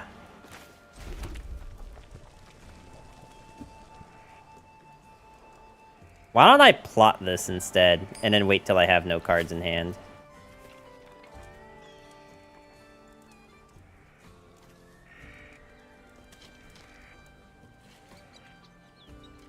Because right now, he would have, for each card in your hand, so he'd be a 4/4.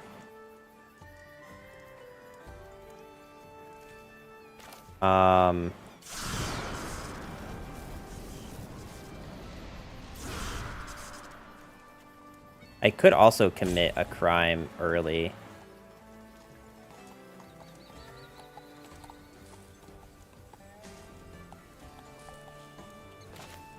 You know what? How about this? How about we're going to play this thing like normal, because it'll be a 4/4. And then we'll attack in with all.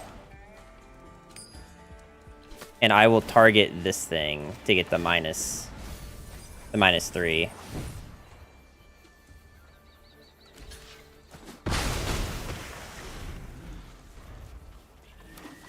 Man, my homies really had the audacity to make fun of me for playing LOR when they were into this shitty game. You see? Now you get it. Now you get it.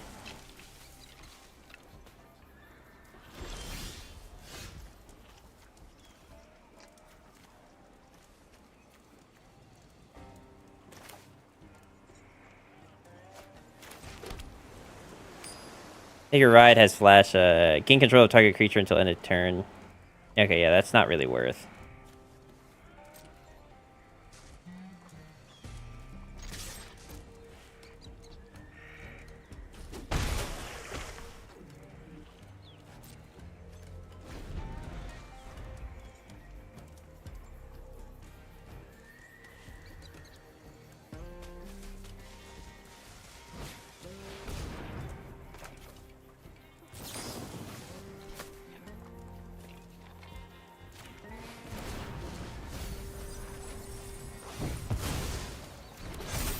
Sick. Well, this was fun.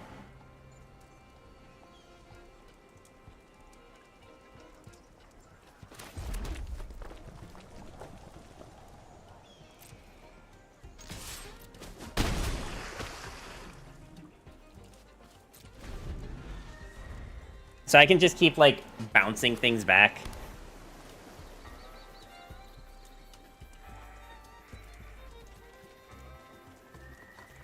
And milling them. Wait, this is pretty funny. Okay, so what was this? This is, I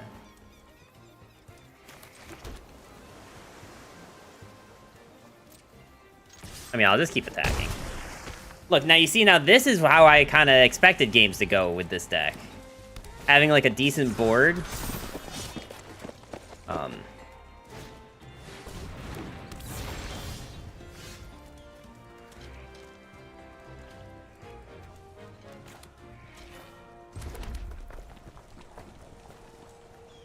Okay, so we have 8.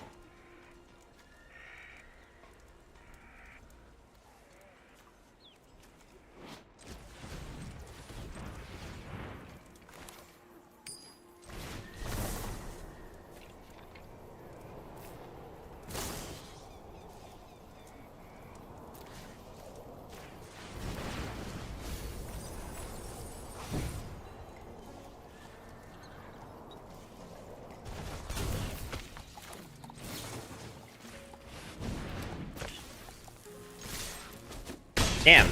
Okay, now you see? Now that is what I expected this deck to do. That's what we wanted from the beginning. But no, we had to lose 2 games in a row to get to this point. Okay, okay. Well, at least we have a better understanding now of our deck and our limits. It's gonna be really sad if we lose this next game, but I think we're fine. We've been doing this a lot, where, like, I lose, like, the first 2 games really early on, and then we just go on a win streak. If you wait, I'll log in and get into your draft queues. Why would you wish that upon yourself? Okay, so I'm going first, and I only have 2 lands. So I think in this scenario, considering my hand of, like, not playable cards, I should mulligan. This does seem like a much better hand. I will have to discard something. It's probably the Wolverine. 2 lands, not enough when you're going first. I don't get to draw on turn 1. Right? So, like, shouldn't I need to have more lands in the beginning?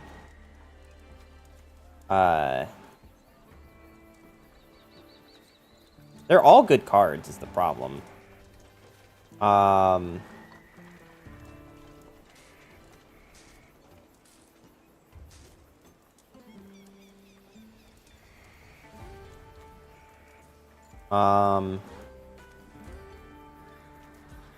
Also, this does make it better for my terror, having a smaller hand, technically. I guess I'm gonna... Nope. We're gonna take this thing.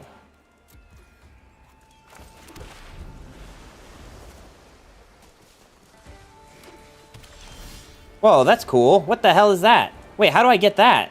That looks sick.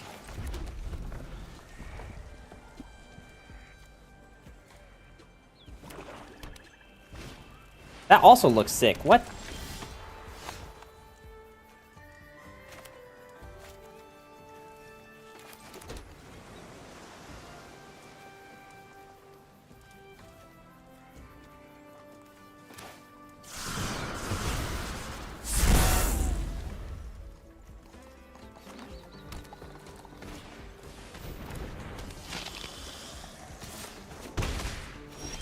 When, put a 1/1 counter on Blood Hustler, ability triggers only once each turn, lose 1 life and you gain 1 life. Okay.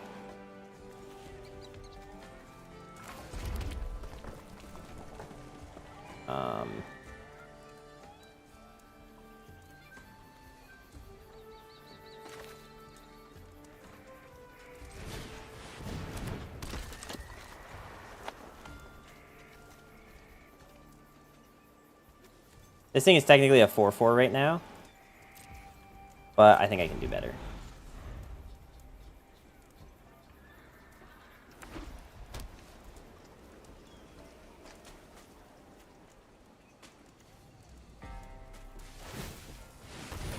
Alright, so they used all of their... Oh, so that counts as a crime. So they actually proc their own crime thing. Interesting. Okay, well, let's not take 2 damage if I can help it.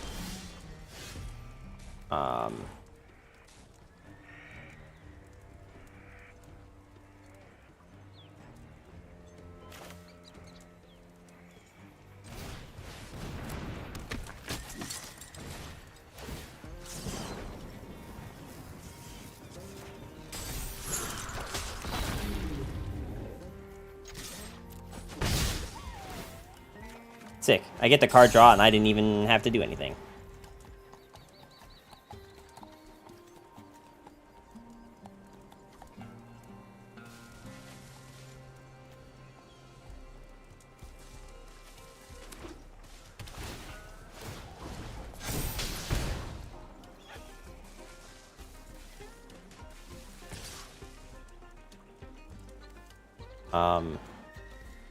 Well,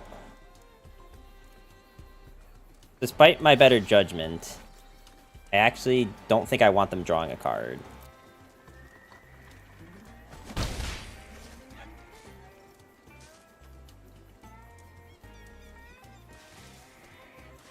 I do need 1 more mana, and then I can kind of start popping off.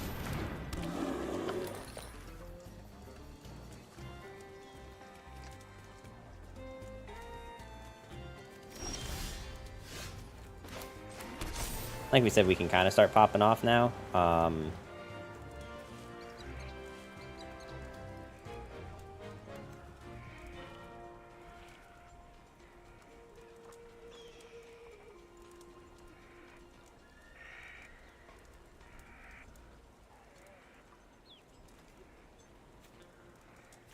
I want to do both.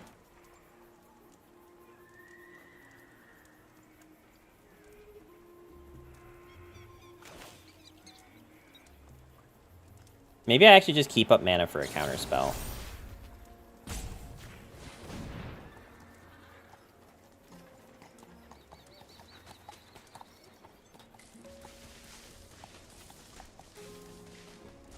They have 1 mana.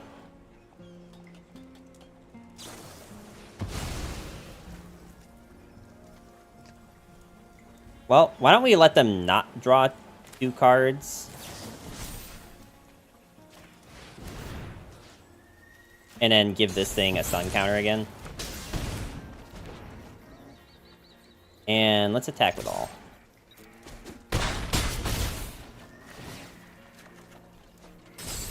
Sick.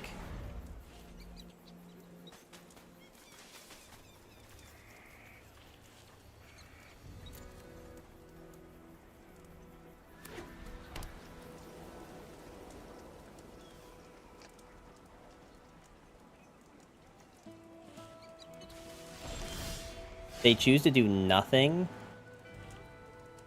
Okay, so what can I do? I have not enough... I only have 5 mana, which is enough to play a Hypothesizzle, or, like, this and the failed forwarding.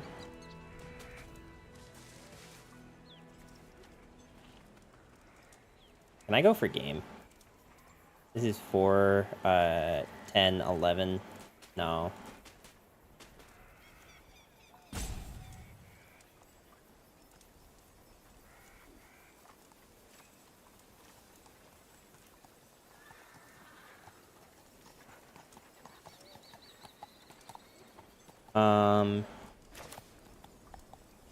That's what is probably more sneaky, is doing this.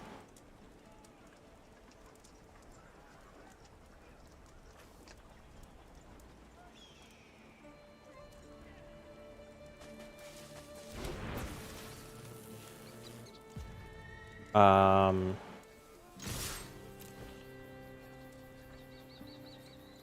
the next turn I can do this and steal it again.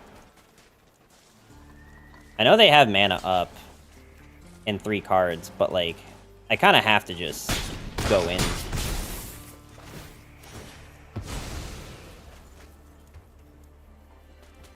They really chose to do nothing last turn with no cards. Enters the battlefield, destroy target creature opponent controls that dealt damage this turn. Interesting choice. You know what? This gives me a blocker. Not that I can block something with flying. But it also makes this a 4/4 again. Which is kind of good.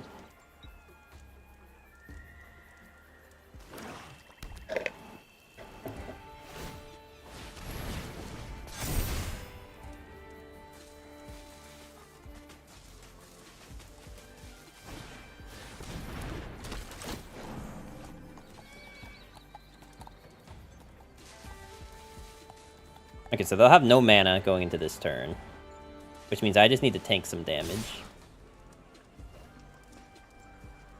I will go to 8. But that is okay, because I think I win next turn.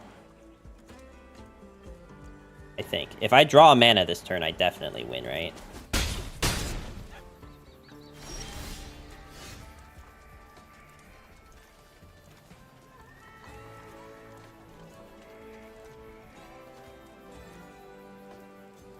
Well, the other option is to just fling this back into their hand. Or kill it.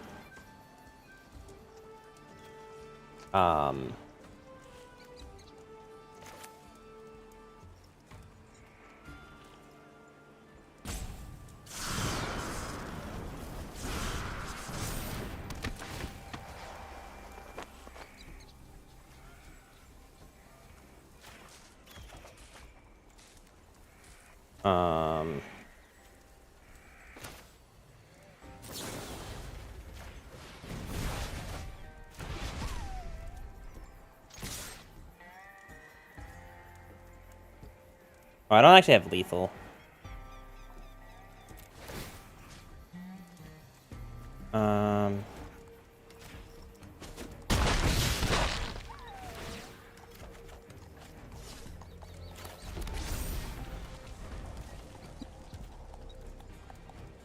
But they also shouldn't have lethal. I wish I had kind of thought about that a little bit more. I don't think I had a way to have lethal that turn. Not unless I, like, saved this lockpick.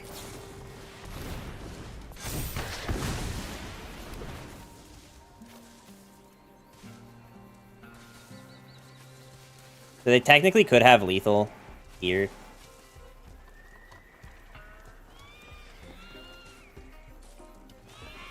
How do they have 32 cards? Oh my god, what is happening here? What? That's sick.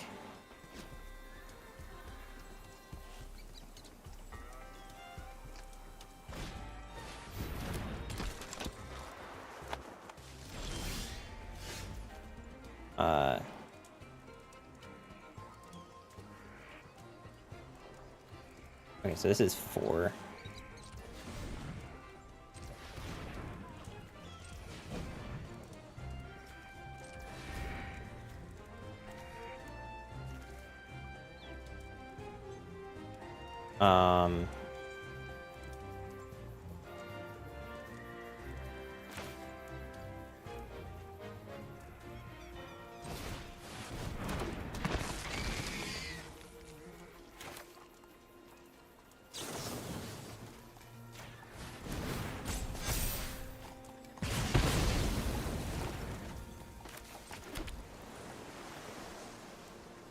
Well, I mean, truthfully, they can't stop this anyway.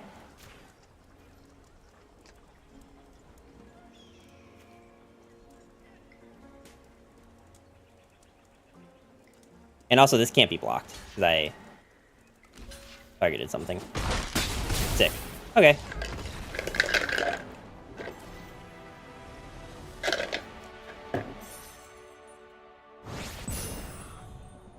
I really want to shove these ice cubes into my mouth, but they're a bit too big. I don't think they fit.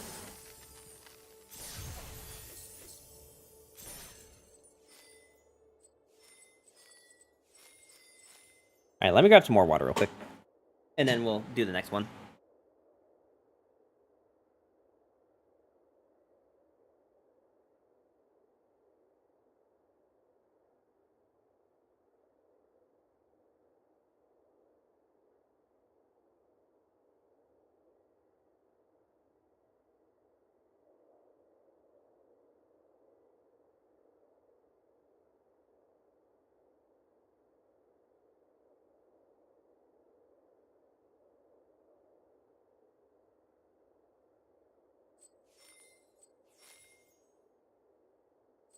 God, I can't get them off the desk.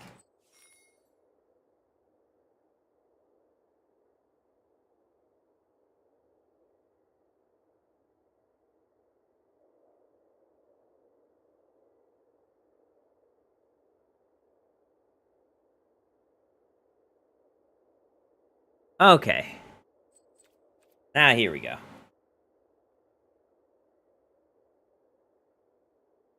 Excuse me.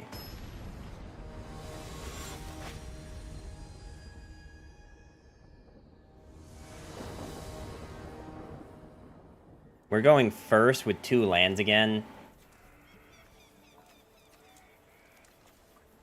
I have playable cards with 2 lands. We'll have 2 turns to be able to draw something that lets us play a unit. Either of these.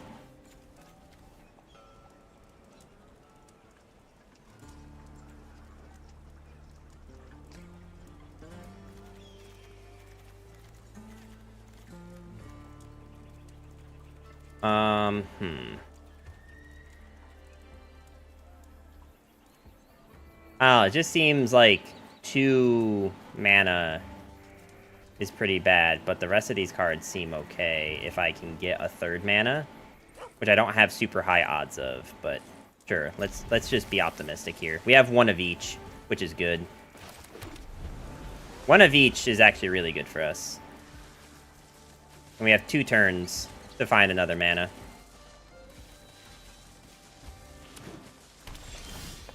That's not a mana. We have slightly higher odds now of finding land. Please, for the love of God. Well, it's not a land, but it is a card that I can play when they do something. Or when I will need a... How many cards can you have in your hand at the end of a turn?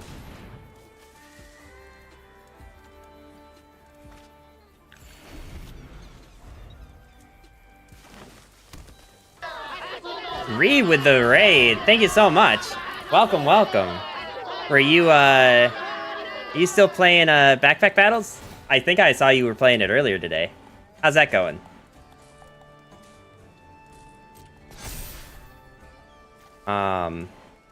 I could just do this just to not tank 3 right now, but I don't think that's very good for me. Wait, they didn't even attack. Interesting.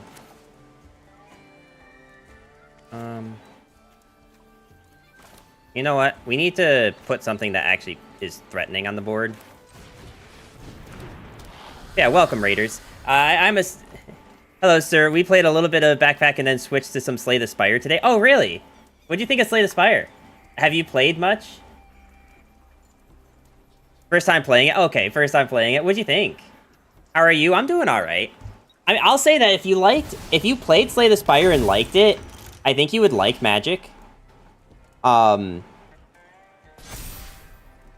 It's definitely a little bit more complicated than Slay the Spire.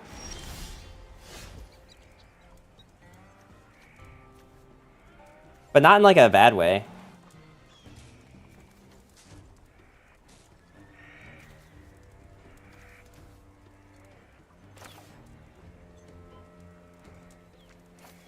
Okay, what does this do? Whenever you cast a creature spell, choose one. Create a colorless gnome artifact. Felt good, was entertaining. Oh, good, I'm glad. Lots of shit to read, though. Oh, yeah, no, that's not the card I meant to play. That's one of the, like, big things about it, though.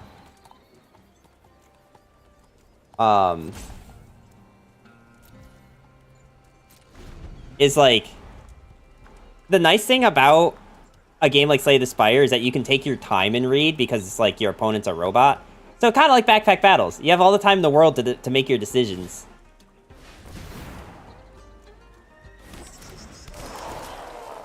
Wow, I think we're losing this game. I don't actually know how I win from this position.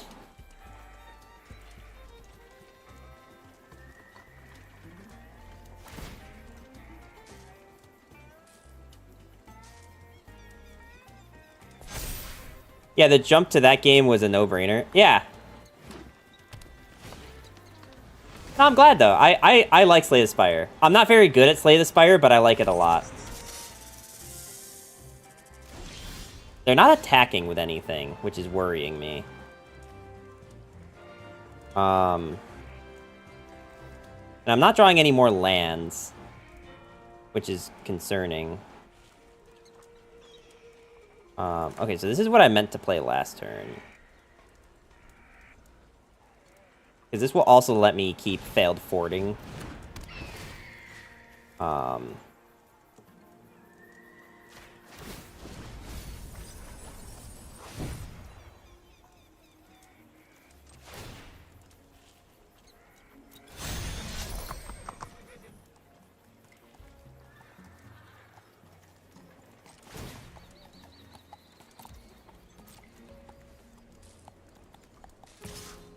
I want to attack with this. No, I think I need to keep this up. I'm going to get some rest. Have a nice rest of your stream. Thank you so much, Ree. I hope you have a good rest of your night.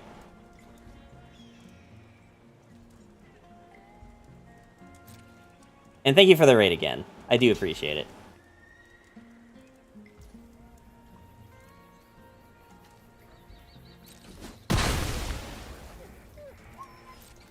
Until the end of this turn, I can play this.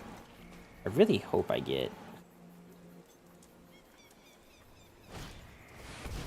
As if it had flash, if you pay 2 more than it costs, enters the battlefield, exile target artifact or creature an opponent controls until leaves the battlefield.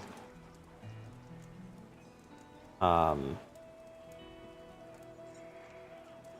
they're not gonna have enough mana to recast this, so I think I should do this now. Because that will let me do this. Make them mill 3 more cards.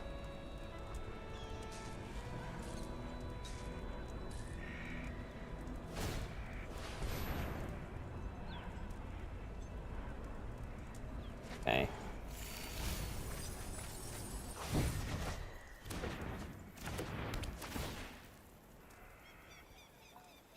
Yeah, gee, I wonder what they pick.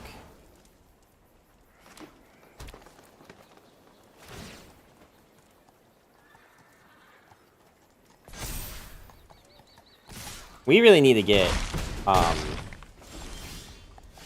was just gonna say some land. That's exactly what we got. I don't know that taking this makes any sense. The only thing that it would efficiently block has Death Touch.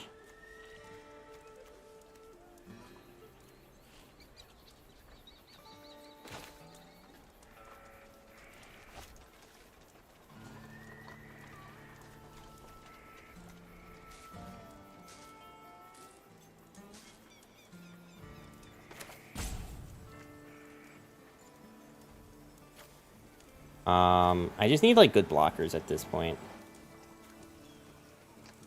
Which I guess this thing is a decent blocker.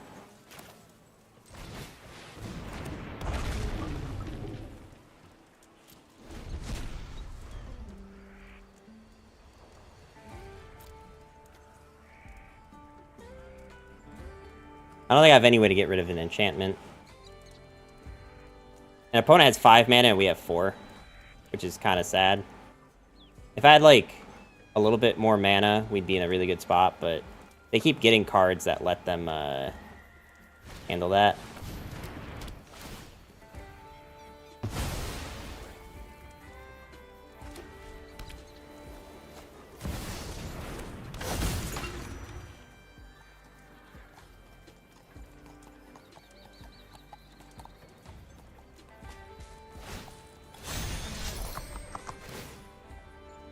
Okay. I might be dead now.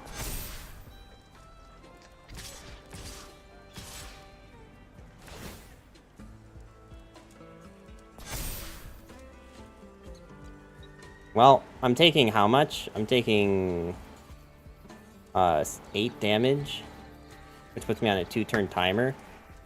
No, it doesn't like make a whole lot of sense to block with this. But also, I'm pretty much gonna die next turn if I don't. But also, this thing is like kinda goated for everything else. I feel like I just can't tank this. Unless I'm like really confident I can survive next turn. I'm gonna go to 6, right? Yeah. Which is doable.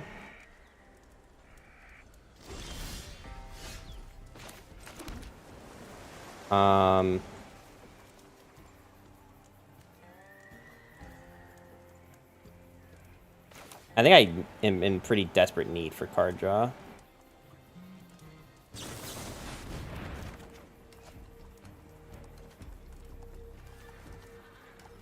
Although I think I'm dead, though. No, I'm not.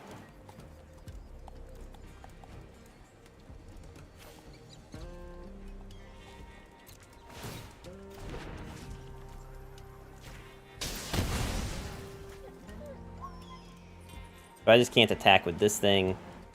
And then they have 5 damage.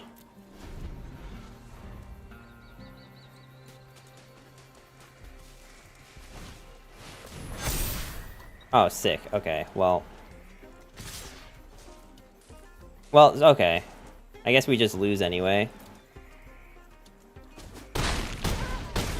Unfortunate. Alright, so, I mean, that's just a lesson that, like, in a deck like that, where it's, like, kind of, sort of, control-ish, you just really need to watch your mana.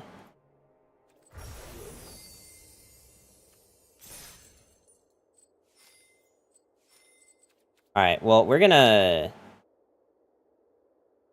do one more, I think. I mean, we have an hour-ish.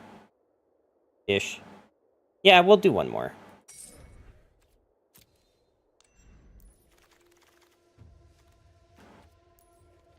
Alright, anything that's, like, definitely a play around it.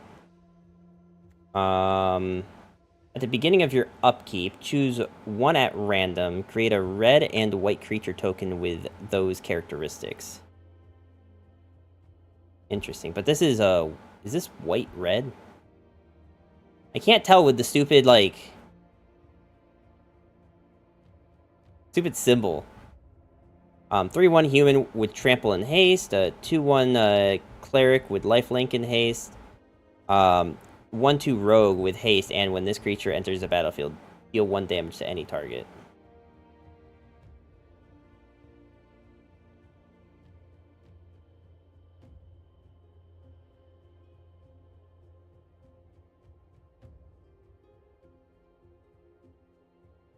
Interesting. Okay, I mean, that does seem really good. What are our other, like, kind of good ones? Frontier Seeker. When Frontier Seeker enters the battlefield, look at the top 5 cards of your library. You may reveal a mount creature card or a plains card from among them and put it into your hand. Put the rest into the bottom of your library in a random order. Getting a card off Frontier Seeker results in constructed quality efficiency. Even when you miss 2 mana for a 2/1 isn't a disaster. Considering the range of outcomes, I think this is an excellent card that will be on par or perhaps better than the best commons, which are... With just 9 planes in your deck, you're around 70% chance to hit 1, and I'd be happy with those to play those odds. If you have 1 or more powerful mounts to dig towards, you're talking about something truly special. Alright, and what did they say about this one? While you do have to wait a turn cycle to get a creature from this, they all have haste, and after a few turns, you'll be in a great position. I'm taking this early when I see it and trying to build a red-white deck that can cast it easily, so a little heavier on the white. Funnily enough, only one of the 3 tokens is an actual outlaw, so keep that in mind. Okay, we're going to take this, and we're going to try to build for this. Omenport Vigilant has double strike as long as you've committed a crime this turn. Interesting. Oh god, Akul, the Unrepentant. Flying and Trample, red-black, 4 mana. Sacrifice 3 other creatures. You may put a creature card from your hand into the battlefield, activate only as a sorcery, and only once each turn. Oh, once each turn? That's kind of wild. Not gonna lie, son. That's kind of wild. I never once saw this card, by the way. We played it. We did like 5 games. Never once saw it. Flying Vigilance, Shepherd of the Clouds. When Shepherd of the Clouds enters the battlefield, return target permanent card with mana value 3 or less from your graveyard to your hand. Return that card to the battlefield instead if you control a mount. Shepherd of the Clouds is closer to Sun Titan than I ever thought we'd get from a non-rare card. The stats are close to Sarah Angel. None of this means anything to me, by the way. And you get to raise dead one of your cheaper creatures that had traded off earlier in the game. If you actually control a mount when you do it, the on-the-board swing can only be described as pie in the sky. All right, we're going to take this, because it seems really good for our red-white. But I want to know what these other ones do. 2 mana, tap target non-mount creature. Flying, when Sterling Supplier enters the battlefield, put a 1/1 counter on another target creature you control. Okay.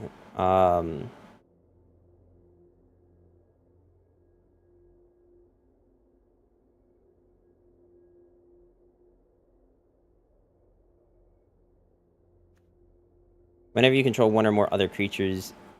When one or more other creatures you control dies, put a 1 counter on this card.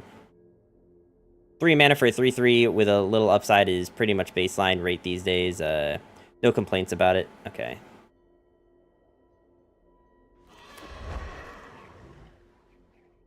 Anything else that's, like, obviously really good?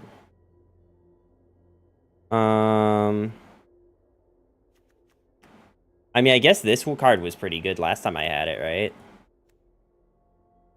Okay.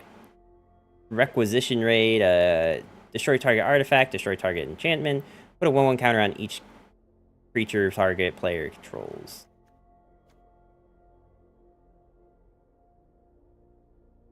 Whenever you cast your first spell each turn, add double red. Interesting.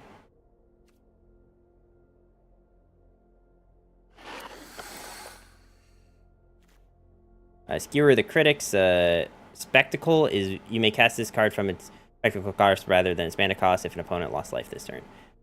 Deals 3 to any target. Does seem pretty good, and it's a crime.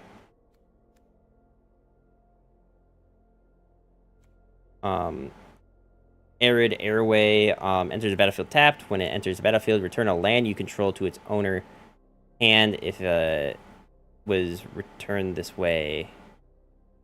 Okay, bounce lands are still great, even colorless ones, and this gets you a bit of surveil value. I take this early, even in non-desert decks, and always would be thrilled to end up with one. I don't know what a desert deck means.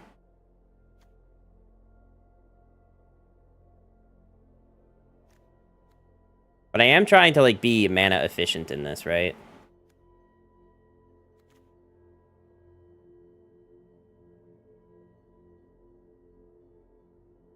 Well, this also says just return a land to its owner's hand, which makes me think that, like, you could tap to pay for something, play this, bounce that tapped land back to hand, and then replay it. But you can only play 1 land a turn, so you wouldn't be able to do that, because this counts as a land. I don't really know what the point of bounce land is, but it is giving you 2 colorless.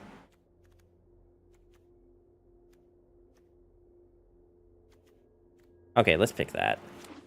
Here are the critics will be around later. Trust. Prickly Pear. When Prickly Pear enters the battlefield, create a 1/1 red mercenary token with activate only as a sorcery.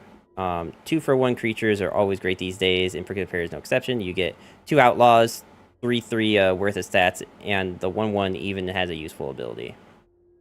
Okay, I guess this deck is going to be more like a tempo, like swarm the board. I just need to find a way to like make that useful. Like I need a card that's like give all of your stuff stats or something. That's like probably the best way to utilize a deck like this, right? Whenever this attacks while saddled, it gains first strike until the end of the turn. Scry 1. Scry is what? Look at the top card of your deck you may put on the bottom of your library. Whenever one or more creature you control die, put 1 counter on this. When Mine Raider enters the battlefield, if you control another outlaw, create a treasure token. Okay. It has Trample, which is kind of nice. Terminal Agony. Oh, right. I do remember that now.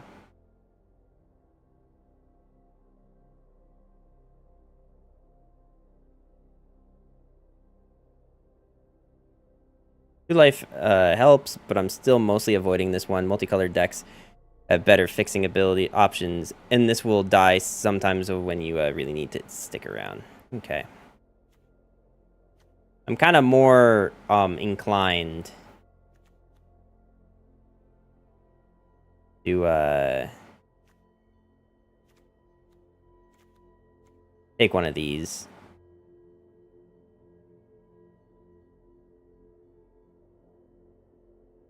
This is also whenever, not like once per turn. So it can snowball.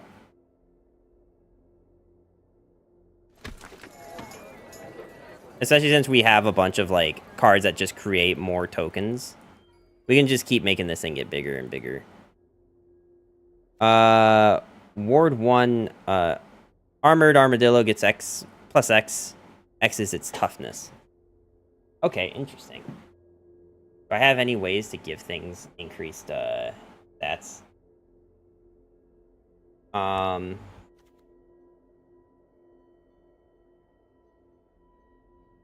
it needs saddle 2.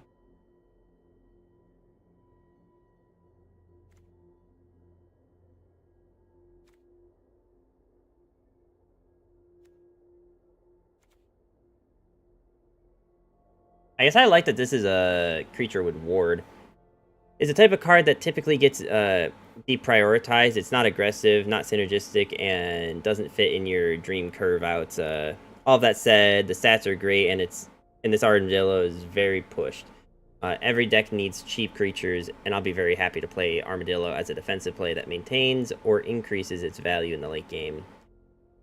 Better in mid-range and control decks, that's true for sure. Okay. So we'll take the Armadillo. Oh my god, is that what an armadillo sounds like? I've never listened to what an armadillo sounds like. I did really like Take a Ride. It's a crime, and it lets you just like take something for like closing out a game. It's actually just a really good card, but I don't know what the Griffin does. When Griffin dies, create a 1/1 red mercenary token. Activate only as a sorcery. Interesting.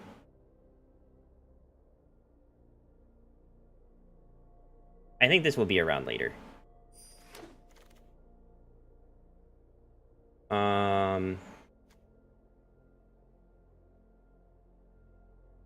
Add 1 mana of any color. Spend this mana only to cast a mount spell.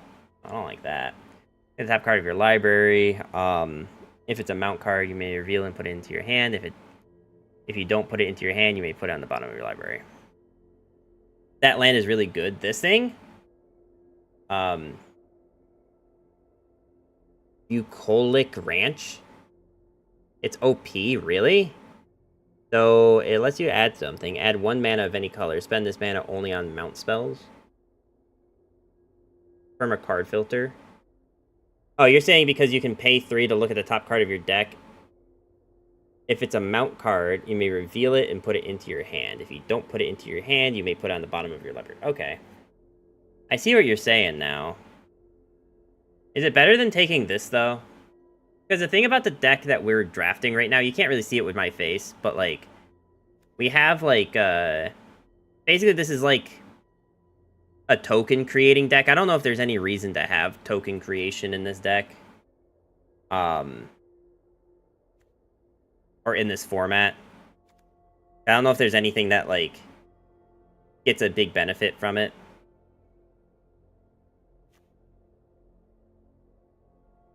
But, like, I know that Townsfolk is, like, anytime something dies, it gets +1/+1. So just having a bunch of small tokens and then just always swinging in with them will just put a bunch of damage on. But Teramis 420, how you doing today? Welcome, welcome. Yeah, I just need to find more Vengeful Townfolks, I think. So here's my problem with the ranch. My only problem with the ranch is that that's a... You have to tap for 3. You have to tap this card and then also 3 mana. Which, like, I guess when we have Arid Archway, isn't, like, a huge problem. Are these...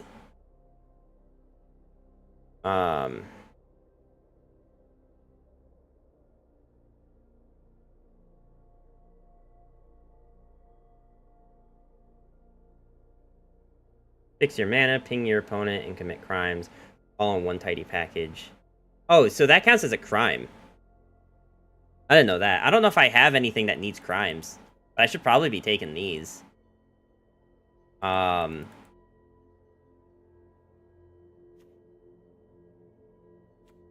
know. I think I'm going to take this card. Just, if for no other reason than, like, when I actually do start playing Magic, like, as a card game and not as a draft simulator, I probably will want some copies of this. So I'm going to take it more for, like, the meta game here, and not so much for this specific draft. Tap target non-mount creature.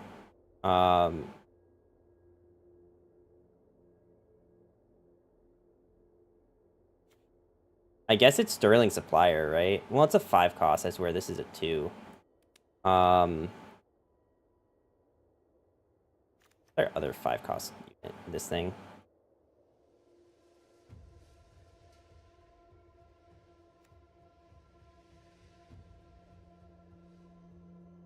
If I control a mount. Do I have any mounts? That's a mount. Well, so the thing I like about this is that this is with mana value 3 or less. Okay, not power. Okay, never mind.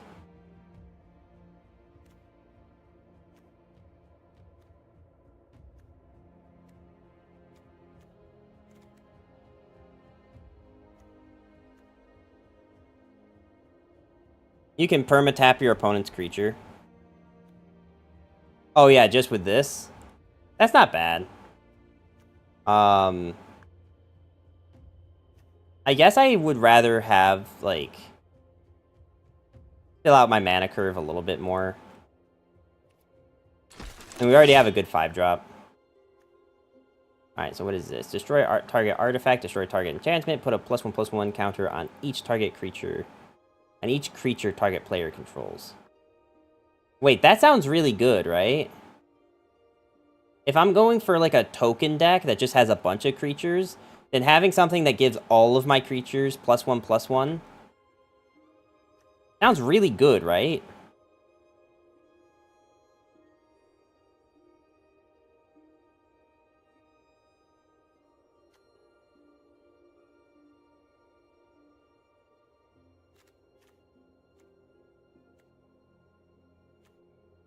We literally are playing into cards that give you, like, that make you go wide.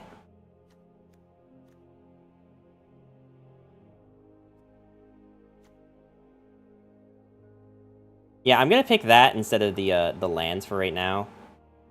I know that this is probably a better card, just, like, in general, as far as, like, mana fixing goes and stuff, but But this seems like it's really synergistic with our build. And also more rare. It was actually a rarer card and not a common, so... Alright, we can take this because this is also a crime.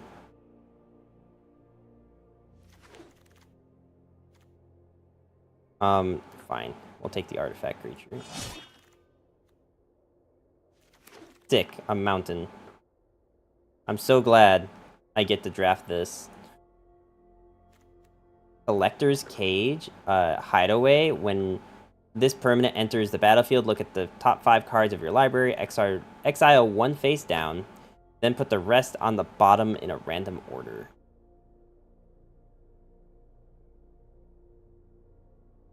Okay. Interesting.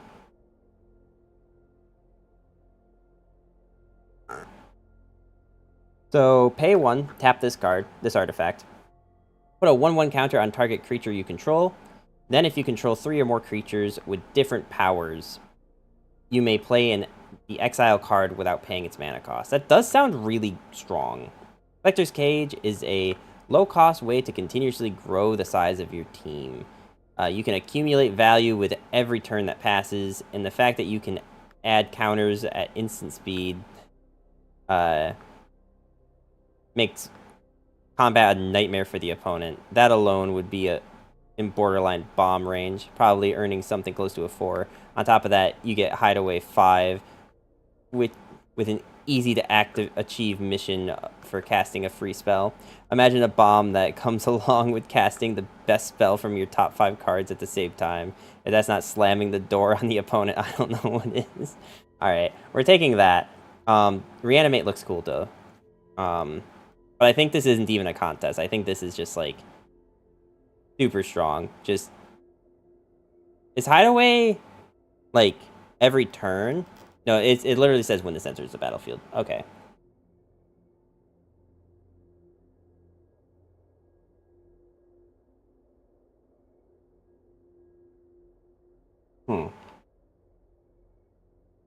What I'm thinking is this is even just like a 1 mana give something 1/1, but also I don't know what that like Hideaway 5 with the you may play the exiled card.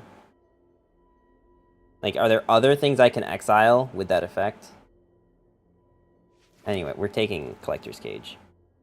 Because even if it's not good in this set, or in this draft, it just looks like a broken card that I want in my collection. Okay. Let's see, so I can't... I'm looking for red... I mean, the Wolverine would be really good. I've also learned how big of an issue mana fixing is. Deadeye Duelist deals 1 damage to target opponent. Man, you see, I'm getting all these cool, like, crime abilities, but I don't actually have anything that, like, needs me to commit a crime. Untap all creature target player controls. Target creature gains double strike until end of turn. Interesting. Choose 1 target counterspell. Target player draws 2 cards. Gain control of target non-land permanent with mana value 1 or less. Interesting. Beginning of your end step, if you haven't cast a spell from your hand this turn, and Wingsmith doesn't have a flying counter on it, put a flying counter on it. Interesting. Alright, so we're going to take the Wolverine, I think. Because I think right now I'm not looking for mana fixing. I'm still looking for units. We're not even... well, we're a little bit over a quarter of the way through. We're almost to halfway.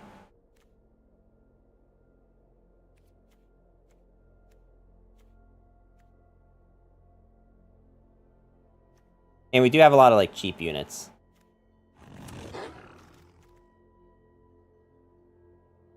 Okay. Longhorn Sharpshooter. This has reach. When he becomes plotted, it deals 2 to any target. Interesting. 4 mana for shock plus a delayed 3/3 is awesome. It does sound pretty awesome. Target creature... Oh. When Tycoon enters the battlefield, create a 1/1 mercenary token with that effect. And then you can pay 2, sacrifice a token, gains indestructible until the end of turn. Tap it.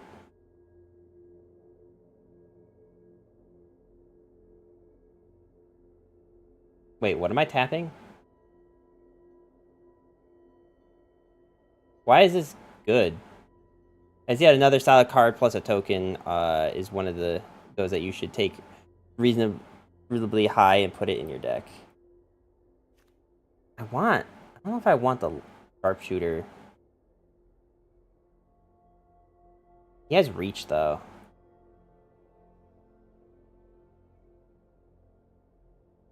But this thing also kind of goes with the deck, right? Like, this is another token that does a token thing.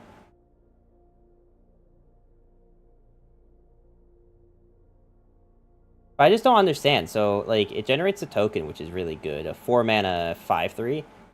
But then giving it indestructible until the end of turn, and then it gets tapped, means that it can't block with that indestructible. And you can't attack with it having indestructible. So what's the point of giving it indestructible if it's just a body that sits there? I guess that's the thing that's confusing me about this card, which is why I'm going to take the sharpshooter. What is my deck right now? Okay. Steer Clear deals 2 damage to target attacking or blocking creature. Steer Clear deals 4 damage to that creature instead if you control a mount as you cast this spell. How many mounts do I have again? I think I have 1, right? We're not really a mount deck. It's a fixable problem if I just get more mounts.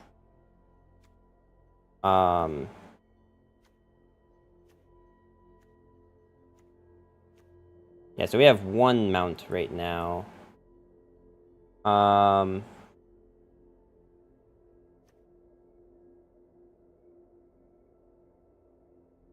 Nice and efficient when you can kill a cheap creature or double spell on an important turn. You can't exactly call this a powerful card. Incidentally, powering it up with mounts is cool, but not something I'd go far out of my way for. I see this as a magical main deck option, as a marginal main deck option, or something I'd be very happy to sideboard in when on the draw against fast decks. Okay.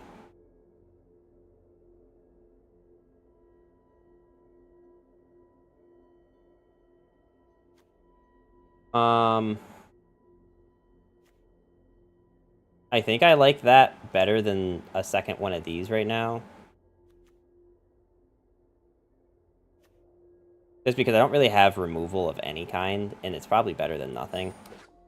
I think if that rodent card was a affinity for outlaws, this spell costs 1 less to cast for each outlaw you control. And it's trample. Okay, so how many outlaws do I have now? 3, 4. We have 4 outlaws at the moment.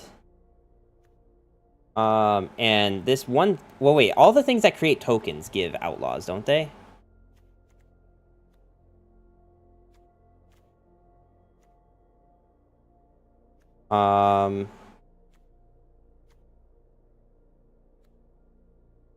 Yeah, that's a mercenary. So all of them give... All of my tokens...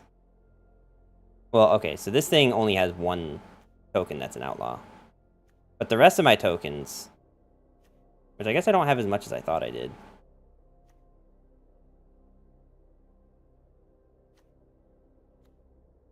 I think what I'm thinking is that this is a token every turn. That I don't even have to sacrifice.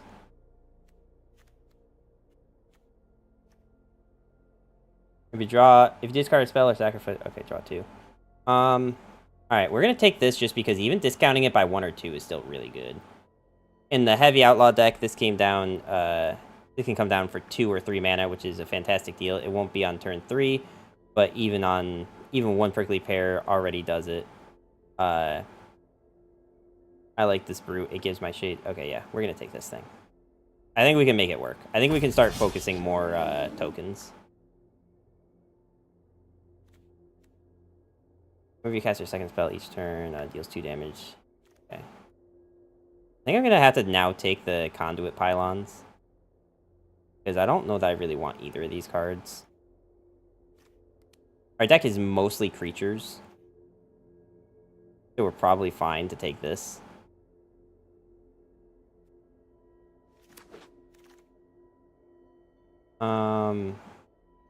And this is whenever you cast your second spell each turn. It gives you more mercenaries. And you can plot it. And we do have a lot of cheap stuff. So getting this off actually isn't that hard, I don't think. Is this white? It looks like white. Cleave. You may cast this spell for its cleave cost. If you do, remove the words in square brackets. Destroy target creature. Destroy target attacking creature. You aren't casting this for 6 mana very often, but it's a fine defensive play at 2. This is another mount. Do I think I need more mounts? When it attacks while shadowed, it gets +2/+1. Okay. Oh god, what is this? Attacks while saddled. Create a 1/1 white sheep creature token. Okay, I mean, I'd like more outlaws. I don't have very much in the way of removal, so maybe I should take this.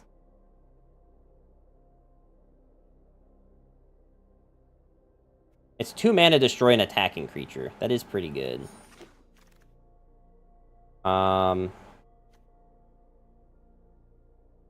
Enter the battlefield tapped. As it enters, choose a color. Add 1 mana of the chosen color. Okay. Untap all creatures. Okay. I mean, that seems like a good card. It's an assassin, too. I don't think I need that much more mana fixing. We have a lot of good mana now.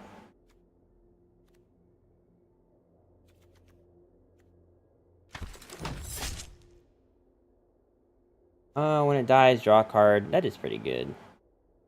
And it's cheap.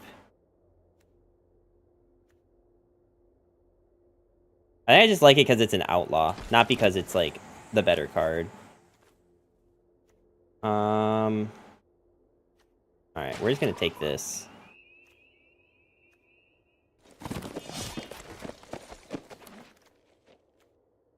Humiliate. Target opponent reveals their hand. You choose a non-land card from it. That player discards that card. Put a 1/1 counter on a creature you control.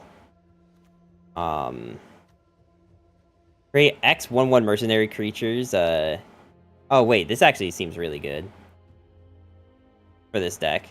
Specifically for this deck. Although more Vengeful Townfolk would be good. But I can always add more, because I think I want this first. Journey to Nowhere. When Journey to Nowhere enters the battlefield, exile target creature. When Journey to Nowhere leaves the battlefield, return it. Okay, so this is like the removal. Exile target non-token creature, return it to the battlefield under its owner's control at the beginning of the end step. Destroy target creature if no other creature has greater power. Reckless Lackey. First strike and haste. Sacrifice this, draw a card, and create a treasure token. Wait, that seems really good. Is there something that's better? Oh, wait, a second one of these. Just for more, like, early play big boys.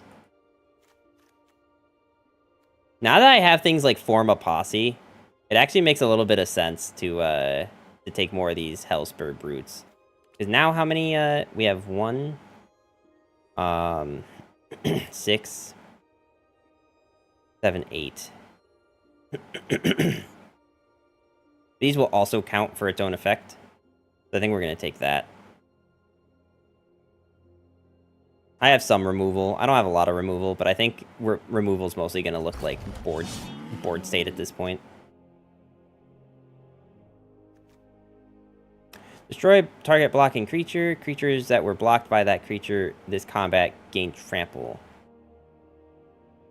Interesting. Mobile Homestead has haste as long as you control a mount.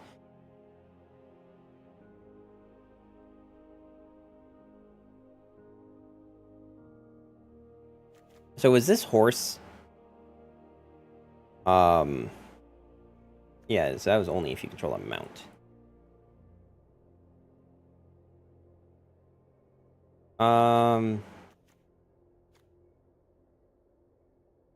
Indomitable creativity. Destroy X target artifacts and or creatures.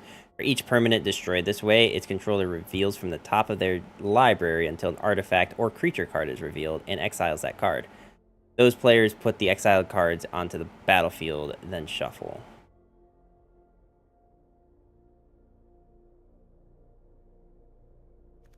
Okay.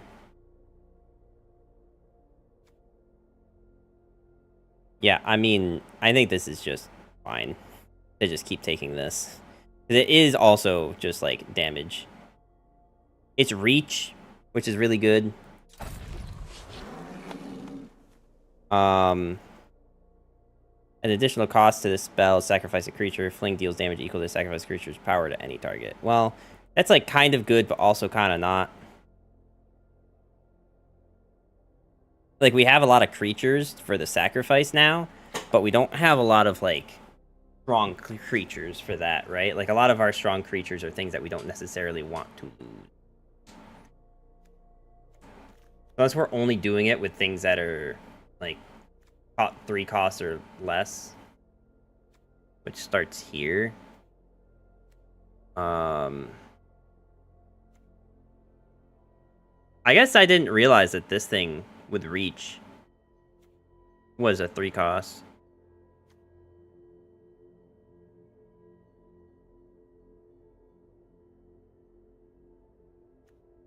The only thing that's nice about doing it with, like, things that are 3 costs is having the Shepherd of the Clouds, so it can put it back to your hand.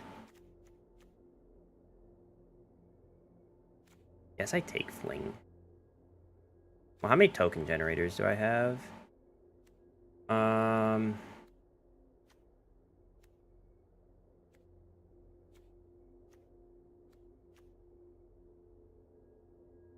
Alright, fine, let's just take this. Let's take Fling. Alright, Vengeful Townfolk, we do want more of. I do kind of also want Deadeye Duelist. I don't know if I'm going to see it again, though. Thunder Salvo is probably fine, too. I don't think I need another Steer Clear when this is just better removal anyway.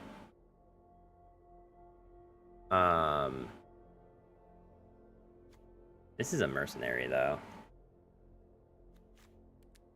Which our Mercenaries, again, are 1, 7, 8, 9, 10. Right, that's what a Mercenary is. Or... I'm sorry, a,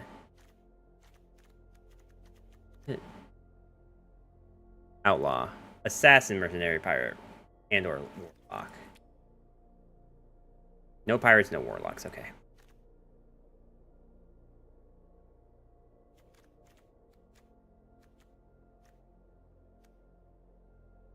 Alright, we're gonna go Thunder Salvo, I think. Destroy target artifact or creature. Its controller creates a 2/2 white ox token.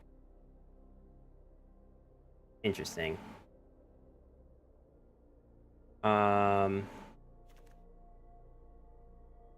Anything that's just like a more rare card.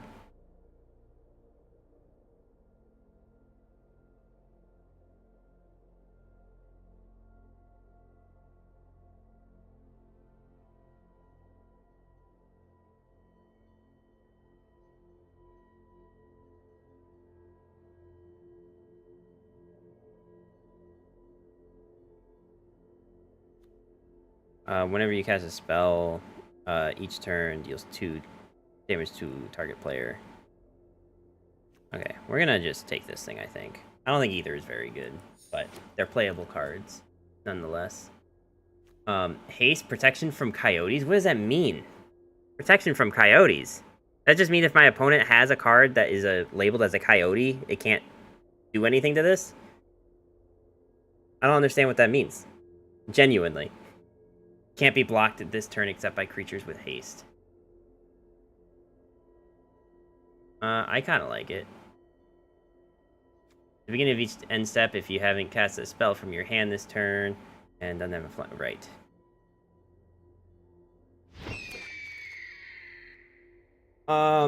We can take another Vengeful Townsfolk. I think, like, just wanting a bunch of things that, although having flying units would probably be good, too.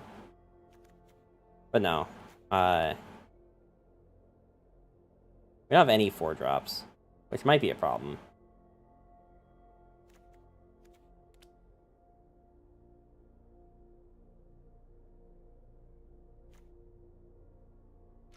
We are going to take another Vengeful Townsfolk, though, because I think it's pretty good with what we've got going on.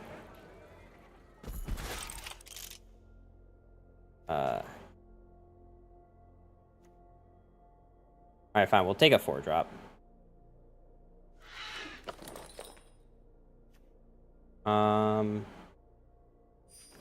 Sure. Okay, finally we can take Duelist there. Okay.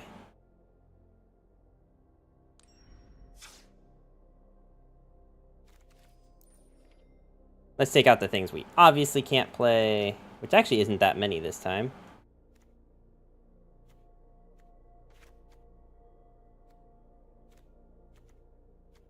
So 12, 13, 14, 15, 16, 17. Okay.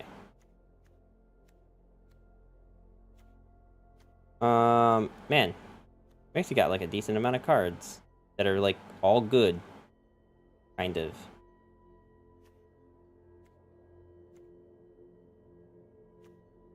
Oh, I don't know that 2 of that is actually that good.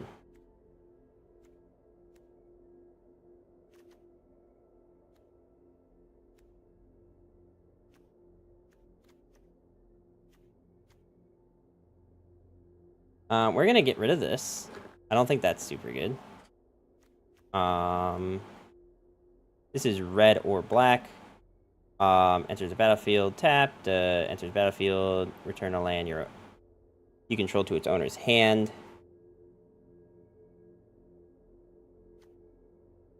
Okay, I think I'm not gonna play this thing.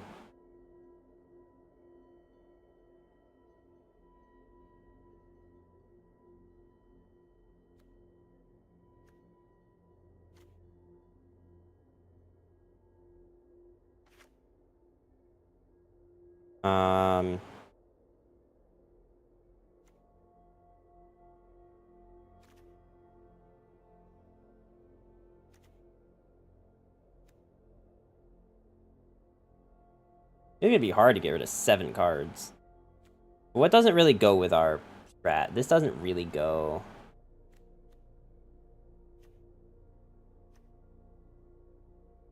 Alright, let's get rid of Steer Clear.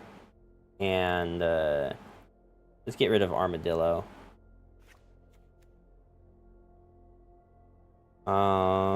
Let's get rid of this.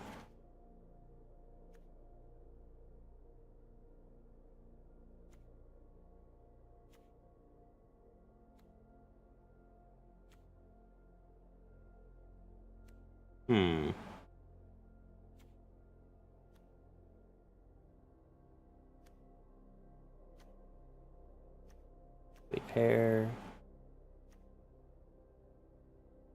Maybe I don't need 3 of this. I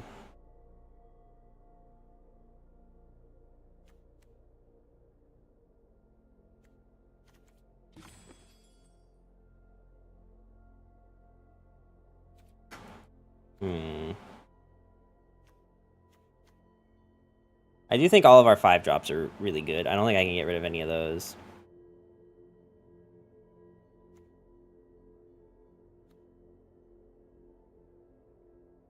I'm gonna get rid of that. Keep the one that like lets us do it for the next turn, but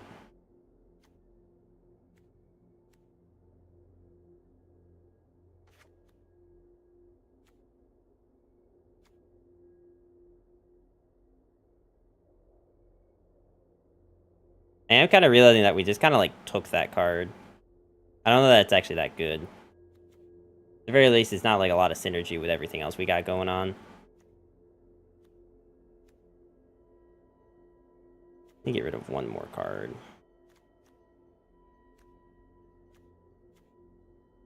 Let's get rid of this thing. Alright, let's play a few games of this. Maybe like 1 or 2. And hopefully this time the draft won't end before I get to finish my run.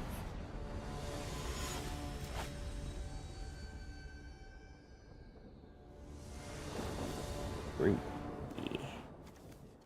so 4 lands going first. Okay. I actually like this a lot since we have a form of posse.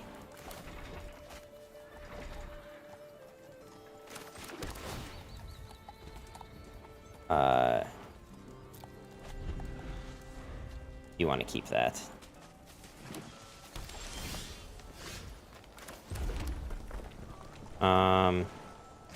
Sure, let's get this thing going.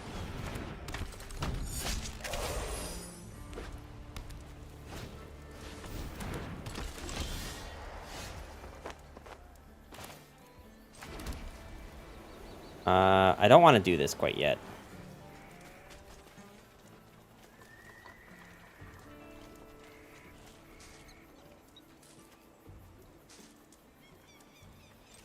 Alright, if we're not going to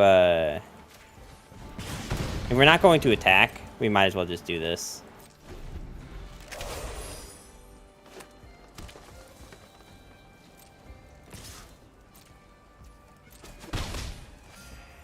Oh, it has lifelink. Okay, so that trade kind of doesn't really ever work out for us.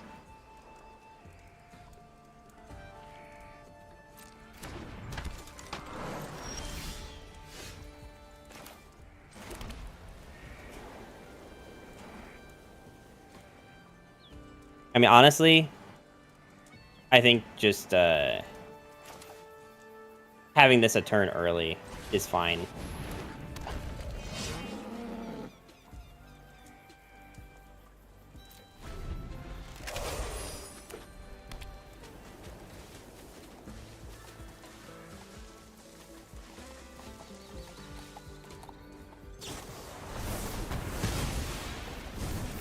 Damn.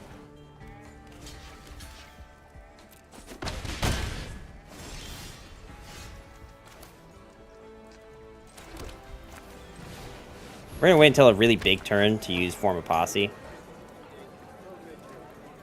I could attack in for free with this, but it... you know what? Fine.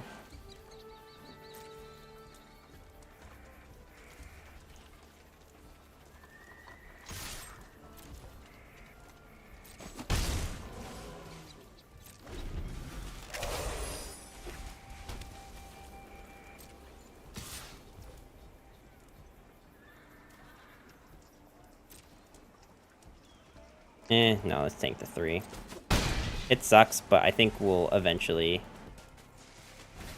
make do.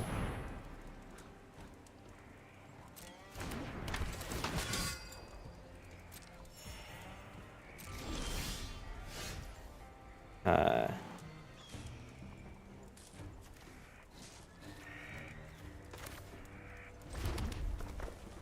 how many can this create?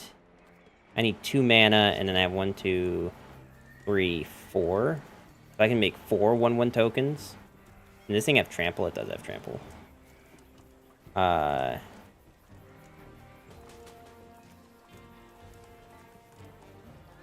mean, the alternative is to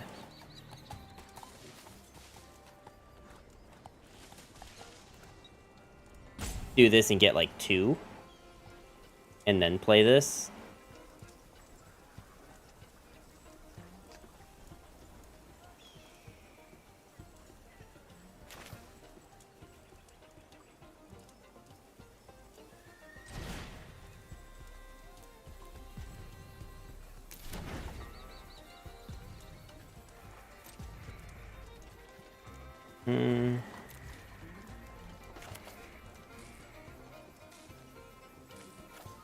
Sure, let's go ahead and do this.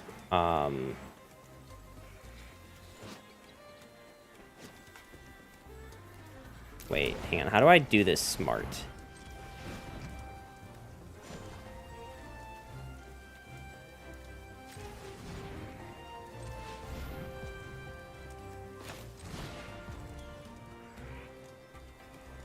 Wait, but isn't... I don't understand how this works.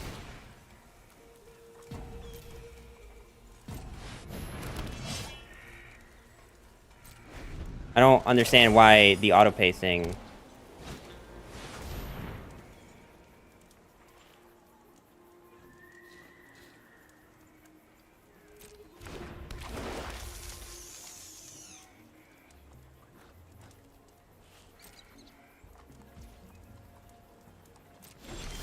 Okay.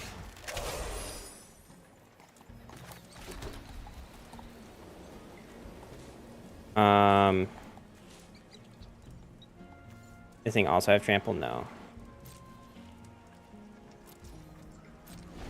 Alright, so we're kind of in a stalemate. They should really just be attacking it with this every time.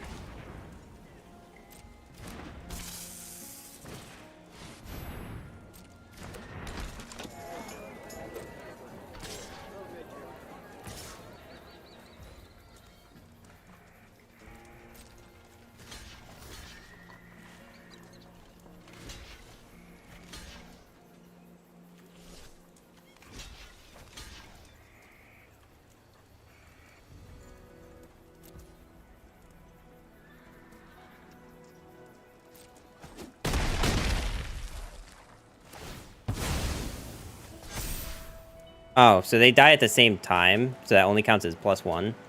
Interesting.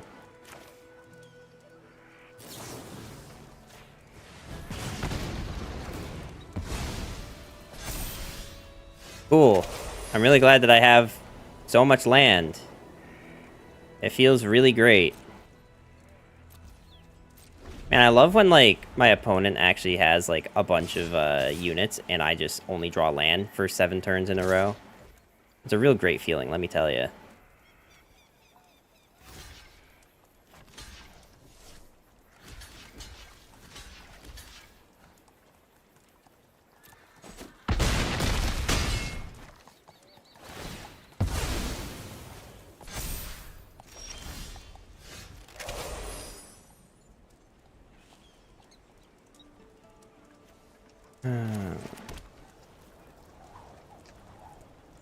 I don't know. Red.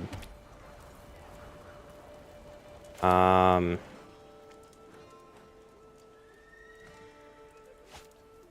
is that if I, like, do this, right?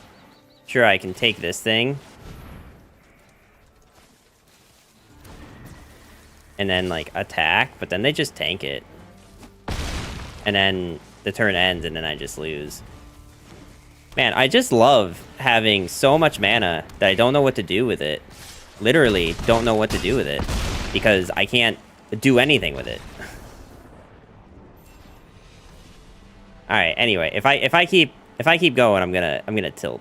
So, in an effort to keep me from tilting, we could probably do one more game. It's 20 minutes. I was gonna do something else, but you know what? Actually, maybe just doing one more game's fine. One more game's probably fine. No shot I'm gonna tilt, right? Against Moose Dog? Come on.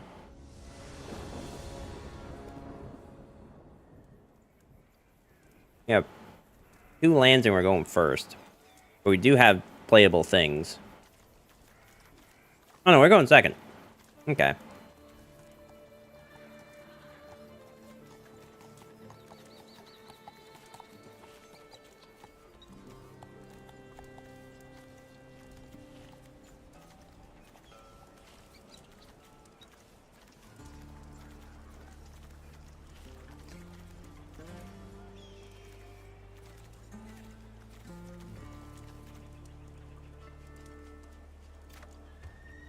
We'll keep this if we're going second.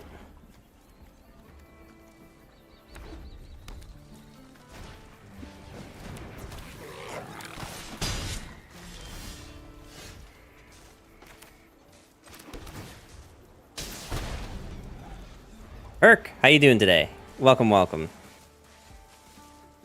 How you been? I don't think I've seen you for a hot minute.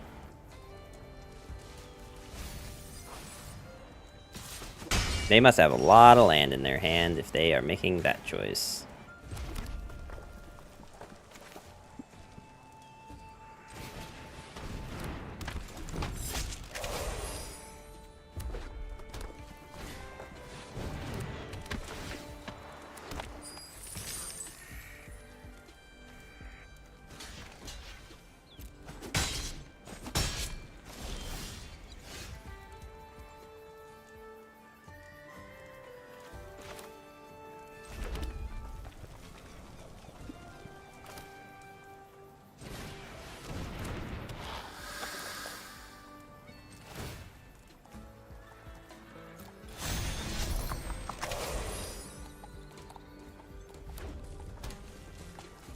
I'm in the States and just chilling. What about you? Oh, you're in the States. Nice. Any specific state? I'm doing all right.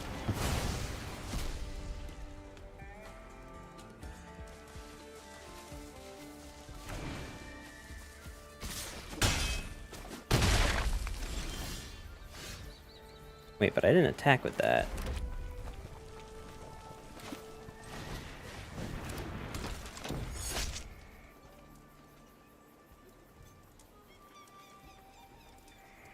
I don't understand why I still took... Why I couldn't block. All it has is haste.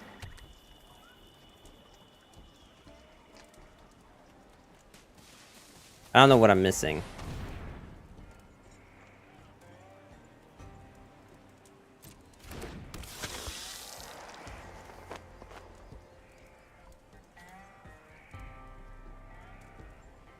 Pennsylvania? Nice. I've been to various parts of Pennsylvania. I'm pretty sure. Okay, no, I cannot. Do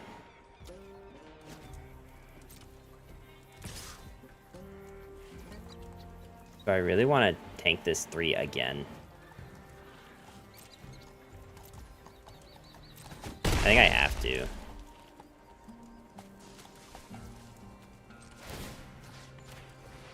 Might as well just do this on the end phase. Well, now we can get a bunch of tokens. I can't quite cast this thing yet. But I can get Vengeful Townfolk out.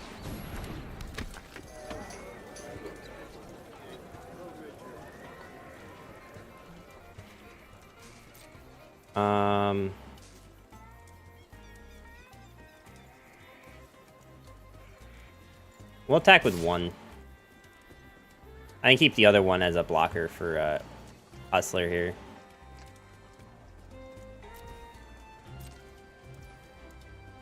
Excuse me.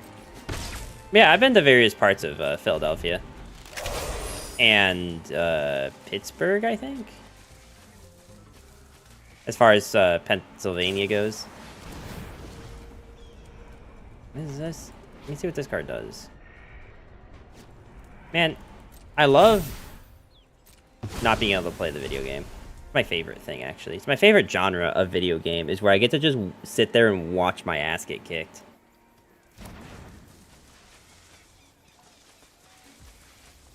It didn't take very long for me to get tilted in Magic. Let me tell you that. Wait, no, I don't want you to do that.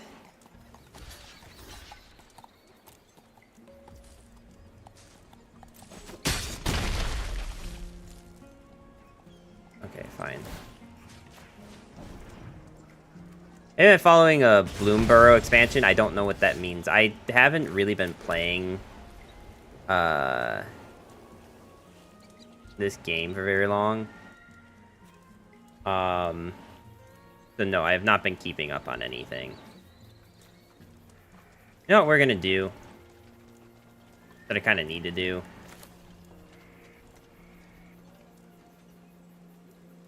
Is this. And let's just make 3 tokens.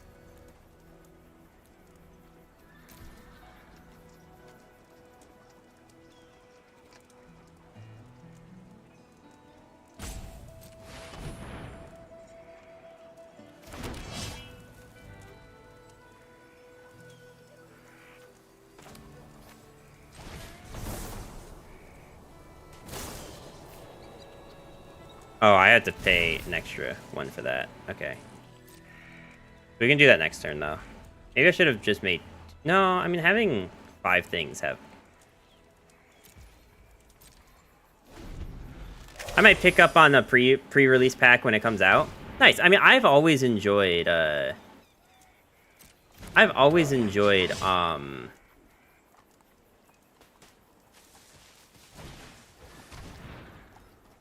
playing, like, drafts and stuff, which is why we're doing this right now.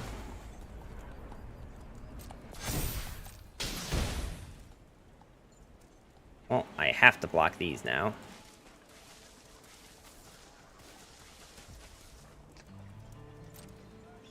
Have you been following Lorcana? Not really anymore, truthfully.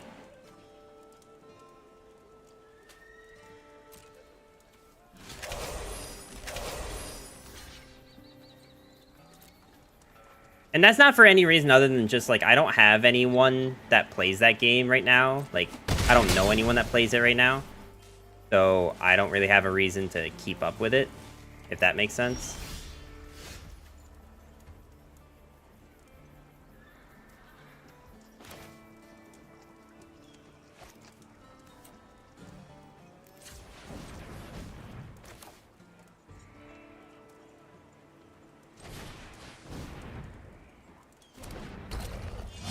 Be the trendsetter? What do you mean?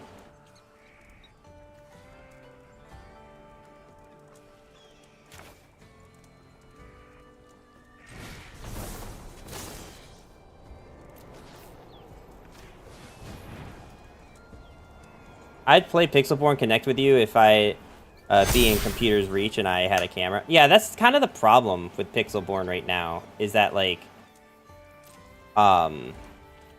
because they took down the original client, I don't think they can do anything else. And they told them not to do anything with a new client that requires webcam, so pretty much you just have to do it over Discord.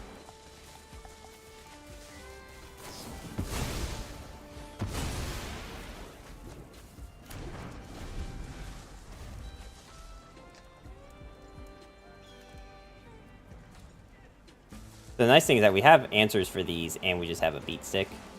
So we, like, barring them just having good black removal spells, we do have a way to start turning this game around. Pavel's been continuing the Connect project as far as I know. No, he got told to stop. My understanding is that he got told to stop.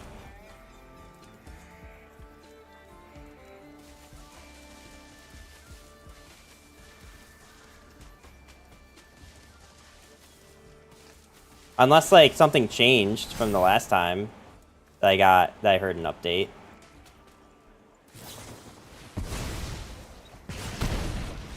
Oh, that can just hit face. Oh, okay. Cool. Alright, well, I will definitely tilt if I play a third game. So, instead of doing that, I am going to play Guess the Game for the last 10 minutes or so of stream. And that will be that.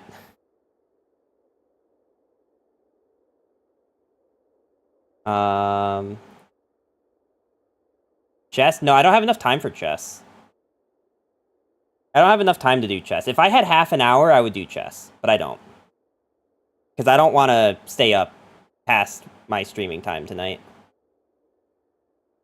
That's fun on, like, days when I feel like I could stay up, like, a little bit longer, but, like, I've been super tired lately. So, you just do 3-minute games. Nah, I don't learn anything if I do 3-minute games. I'd need to do at least 10-minute games. And if I do a 10-minute game and I win, I'm going to want to do another one. So, anyway, what on earth game is this? By the way, guys, so this is Guess the Game. You get, like, 6 pictures, and you have to guess what video game this is from. I usually, with my chat, what I'll do is I'll ask someone in the chat to pick a number between, like, what is it, like 19 and 780 or something. Yeah, so between 18 and 780, pick a number. Assume all the funny numbers have been taken. And I'll do that one after this. I don't know. Let's say Tack and the Power of Juju. Nope. How many Gauntlet games were there? It's not Gauntlet. Wow, okay. So it's like an XCOM type game? I don't think it's an XCOM game. It's definitely not one of these, like, newer XCOM games, so it'd have to be, like, an older one, and they don't even have those... Oh, they do. Blood Bowl 2? I've never heard of Blood Bowl, but we'll try Blood Bowl. Oh my god, it was. What the hell is Blood Bowl? I would never have gotten that. Truthfully. What am I looking at? Is this an RTS, like, football game? What is happening? Also, Mr. Quackums, how you doing today? Welcome, welcome. I'm glad that you came by for something that wasn't backpack battles.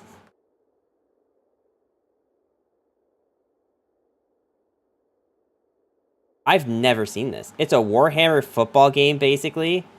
Wait, that's so funny. Why don't we have more of that? When was this released? 2009.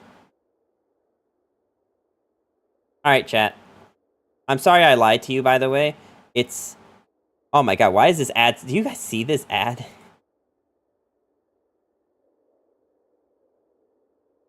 And now you don't. Alright, so... It's a number between 19... and... 792. 19 and 792. Pick a number, any number, and assume that the funny numbers are taken. Prime Day hype? Oh yeah, it is Prime Day. Is that today? Is that, like, just today? I don't plan on getting anything for Prime Day, but... Why does this look like Little Big Planet?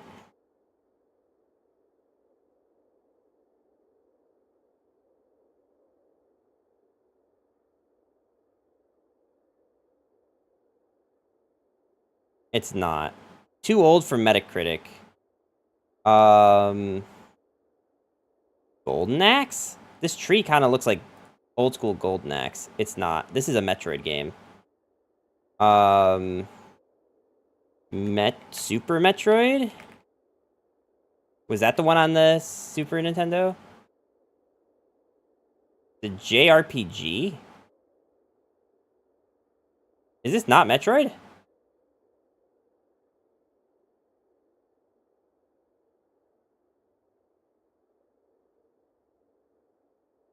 I mean, I guess this is Earth, so it wouldn't really be a Metroid game.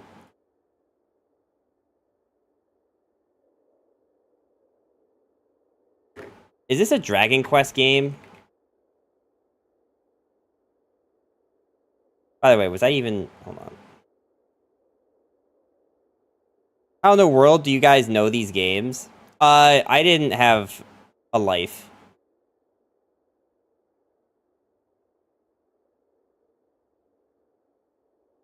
Oh, was there a Dragon Quest 2?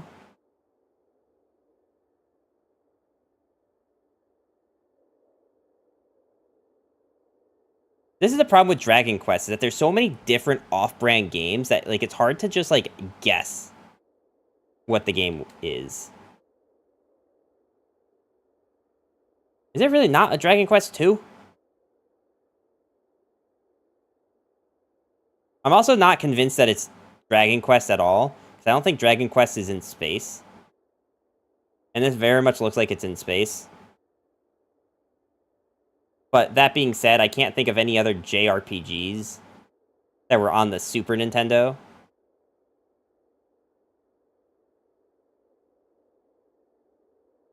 You know what? I will say Final Fantasy IV. I don't think it's Final Fantasy IV because I don't recognize this at all. What is 4? 4 is IV, right? Oh, this is Chrono Trigger. I recognize Magnus anywhere. Okay. I'm sorry, I didn't play, like, too much of Chrono Trigger, but I do know enough about, like, the characters to know who this dude is. He's, like, the sick dude with the scythe, right? And, alright, no one gave me a number, so we're just playing the next one in the set. And if someone wants to give me a number, they're still more than welcome to. Is this that Catherine game?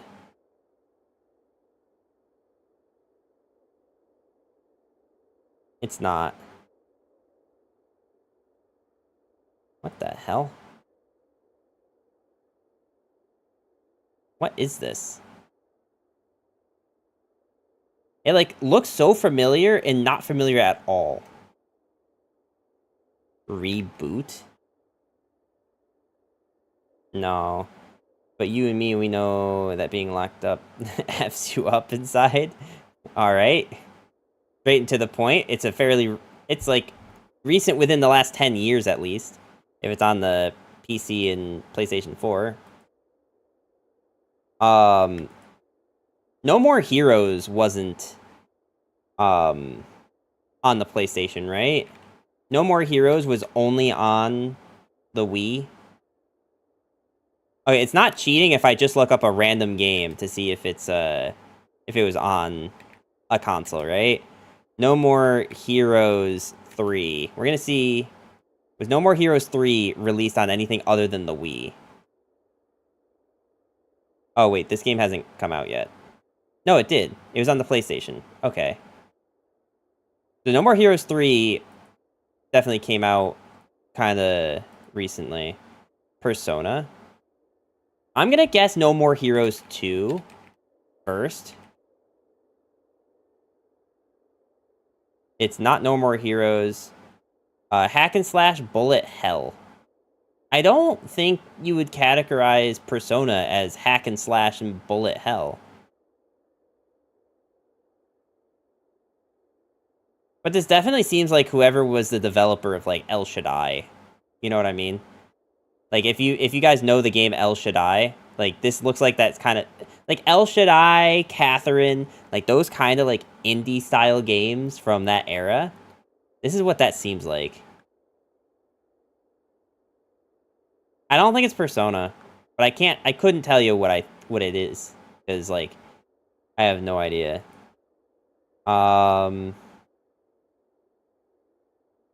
Bayonetta didn't have swearing like that, right? And also, it didn't have this kind of cartoony vibe to it.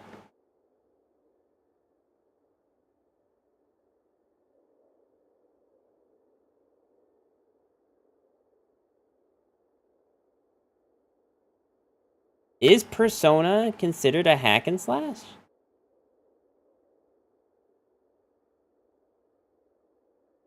I don't think it is, right? It's like an RPG, isn't it?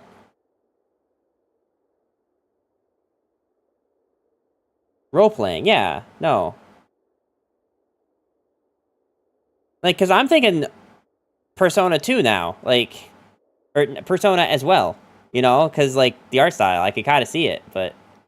What does it say? We know it's not in the No More Heroes, series. I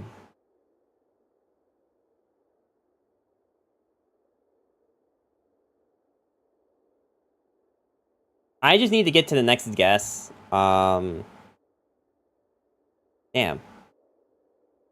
And it's not The World Ends With You. That's a Square Enix game, and I don't think they'd allow F-bombs just thrown in there willy-nilly. It's on the PlayStation? And PC?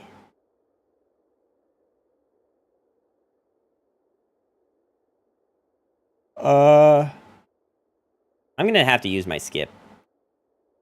Because I genuinely, like, don't even know what to guess.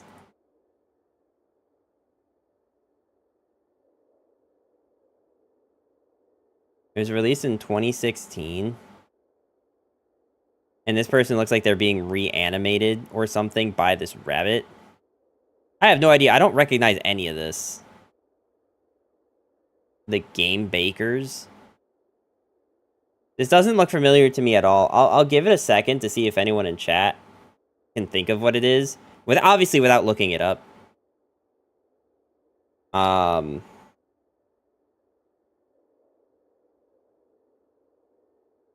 I'm okay with you guys giving me answers so long as, like, you didn't look it up. If, like, you just knew it off the top of your head, that's chill, but...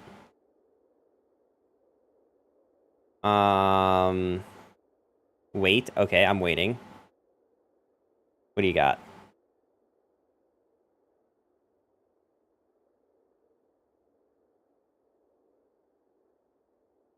This looks somewhat familiar. Can you think of a name? just a moment. I don't think I'd get this on my own. I definitely would not know what this game is.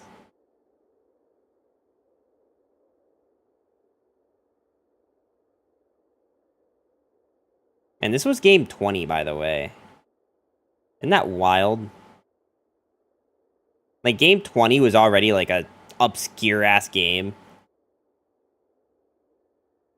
You would think they'd just, like, do all the heavy hitters first. But maybe that would just be, like, the game's too easy. If they did that. I have to look for the name. Okay. Just first thing that pops to your mind, like, when you think. Just like off the top of your head, what's like the first word that pops into your mind of what this game is called, and we're just gonna guess that. Or something similar.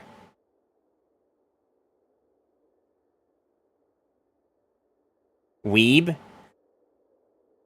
That's the first word. I don't think this game is called Weeb, Alpian. But how you doing today? Yeah, Weeb isn't even an option, sir. As it turns out.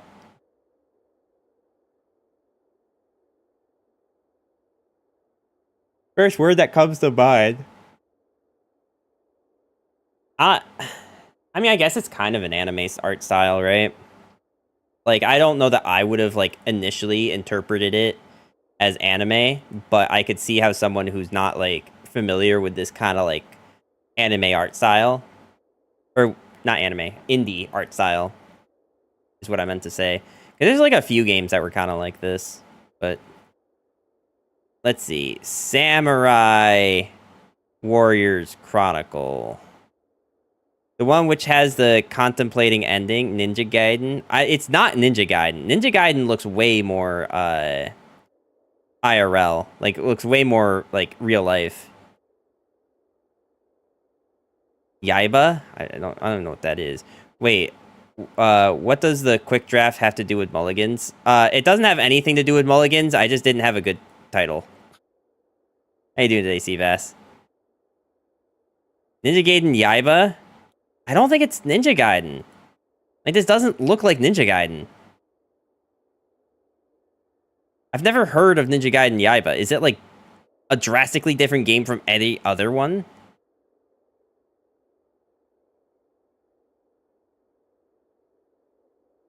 I see. Yeah, we're not very creative here, Seabass. I just try to, like, make a title that's, like, somewhat appealing, because I try to use the same one on YouTube and Twitch.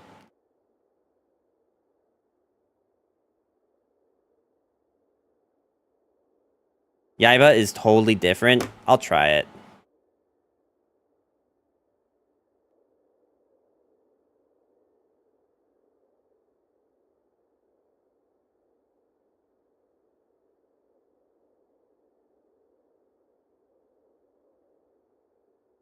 Wait, there's not even a Ninja Gaiden Yaiba. Yaiba Ninja Gaiden Z? Oh, Fury. I've never heard of this game. Rachel, hello, hello. We are actually, I could do, like, one more, but someone needs to pick a number. Someone needs to pick a number. I've done 3 of these. Just pick any number and assume the funny number is a god. Try Fury? Yeah, thanks. After I already guessed it. 397. Okay. That works. 397. 40. Madge. Wait, Madge? Wait, what happened? Where the F are we opening all the packs? Alright, fine. You know what, Seabass? How about this? Tomorrow, the second that you jump into stream, tomorrow, I will open packs, okay? How about that? This looks like Quake 2? Or Quake. First Quake.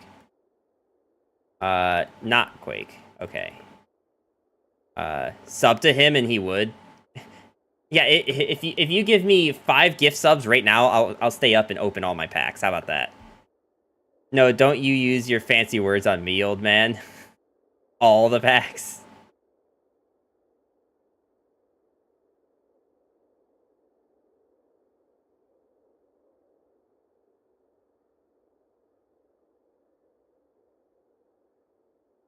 Hey man, if you're actually gonna show up, we should do the crossword with everyone.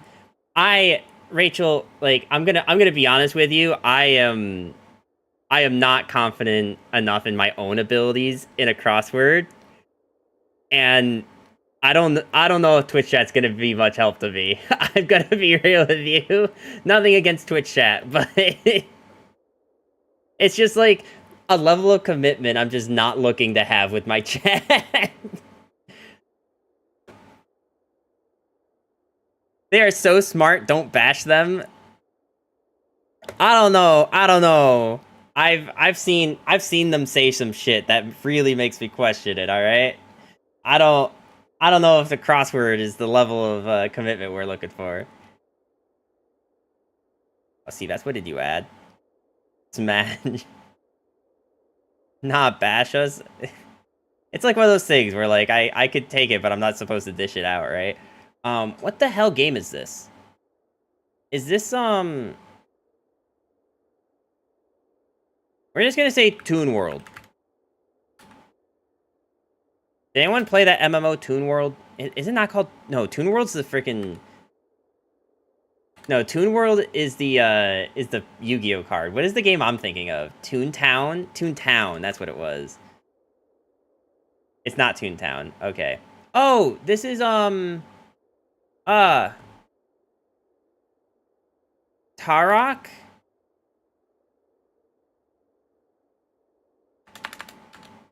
Korak? What was that game? I'm not interactive on your chat enough to be bashed. Hugo's Haunted Mansion? No, Tarak, that was N64. Okay, that was N64. Then we're gonna say Jurassic Park. No. Tomb Raider? Is Tomb Raider... Does Tomb Raider have dinosaurs?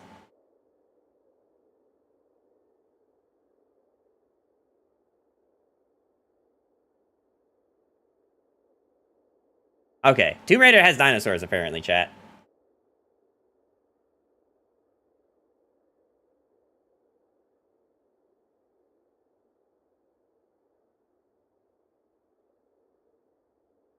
Tomb Raider has dinosaurs? Yeah, apparently.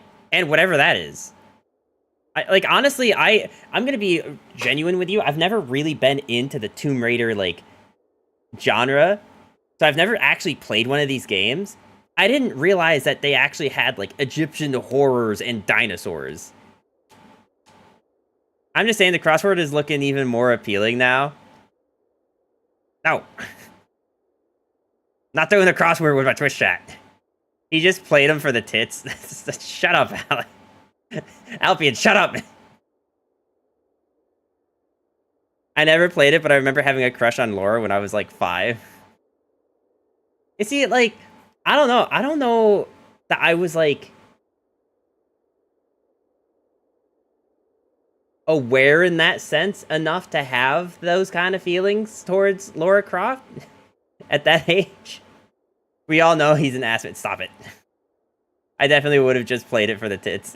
Well, I didn't own a computer back then. Okay, so fine. I'll do one more because you guys. We'll do one more. I don't want to stay. I don't want to be live anymore. But we'll do one more. We'll do 40 because that's the last number I saw. Laura Croft was hot. Laura Croft was like 18 pixels. All right.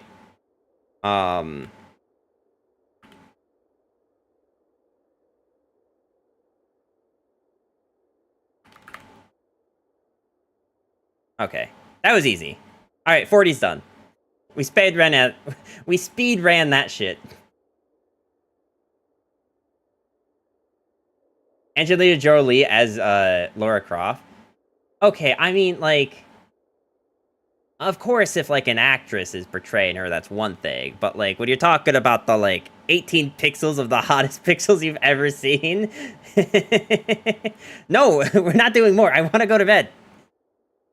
I want to go to sleep, guys. We're not doing more. So, anyway, We'll be back tomorrow. You guys can bug me tomorrow, alright? If Seabass comes in the stream, we'll open up all my MTG packs. Which I have a decent amount right now. Let's see, how many packs do I have? No chess, no crossword. Hey, I said earlier that I would do chess if I had half an hour to spare. But I don't have half an hour to spare tonight, because I usually try to cap it at... I try to cap it at 11. I try. Sometimes it doesn't always happen, but we try. We try, chat. Anyway. We have a lot of packs. I'm actually going to show you guys real quick. We have a lot of packs. Oh, I need to turn that off, sorry. Okay. How did you like MTG today, by the way? Boundaries, I get it. Yeah, it turns out if I don't put boundaries on Twitch chat, they'll just consume my life. If Twitch chat had their way, I'd be doing a 24-hour stream every day. All right? You still feeling it? I do like it. I think I tilted a little bit today, the last few games, because it was 2 games in a row where, like, I only drew mana and nothing else. Which really feels bad, but yeah, okay, so we will open up these packs. Subathon is a thing. Yeah, but, like, you need to actually, like, have, like, I don't know. Usually you need to have, like, a pretty active community. Like, outside of the actual chat, like, an active community for that to happen. And I just feel like I haven't really fostered that lately. Like, I haven't really fostered, like, much of, like, a community outside of the stream. Which is mostly on me for not doing that. That's any card game, but I feel that. I had that in LOR and MTG, yeah. So, anyway. We're gonna go to bed now. Your boy needs sleep. Have a good night, everyone. I'll be back again tomorrow. Don't worry. You can come back tomorrow, same time, same place. 7 p.m. to about 11 p.m. Eastern. Which, for those who don't know and are really bad with time zones, it's 11 p.m. right now. 11:14, whatever.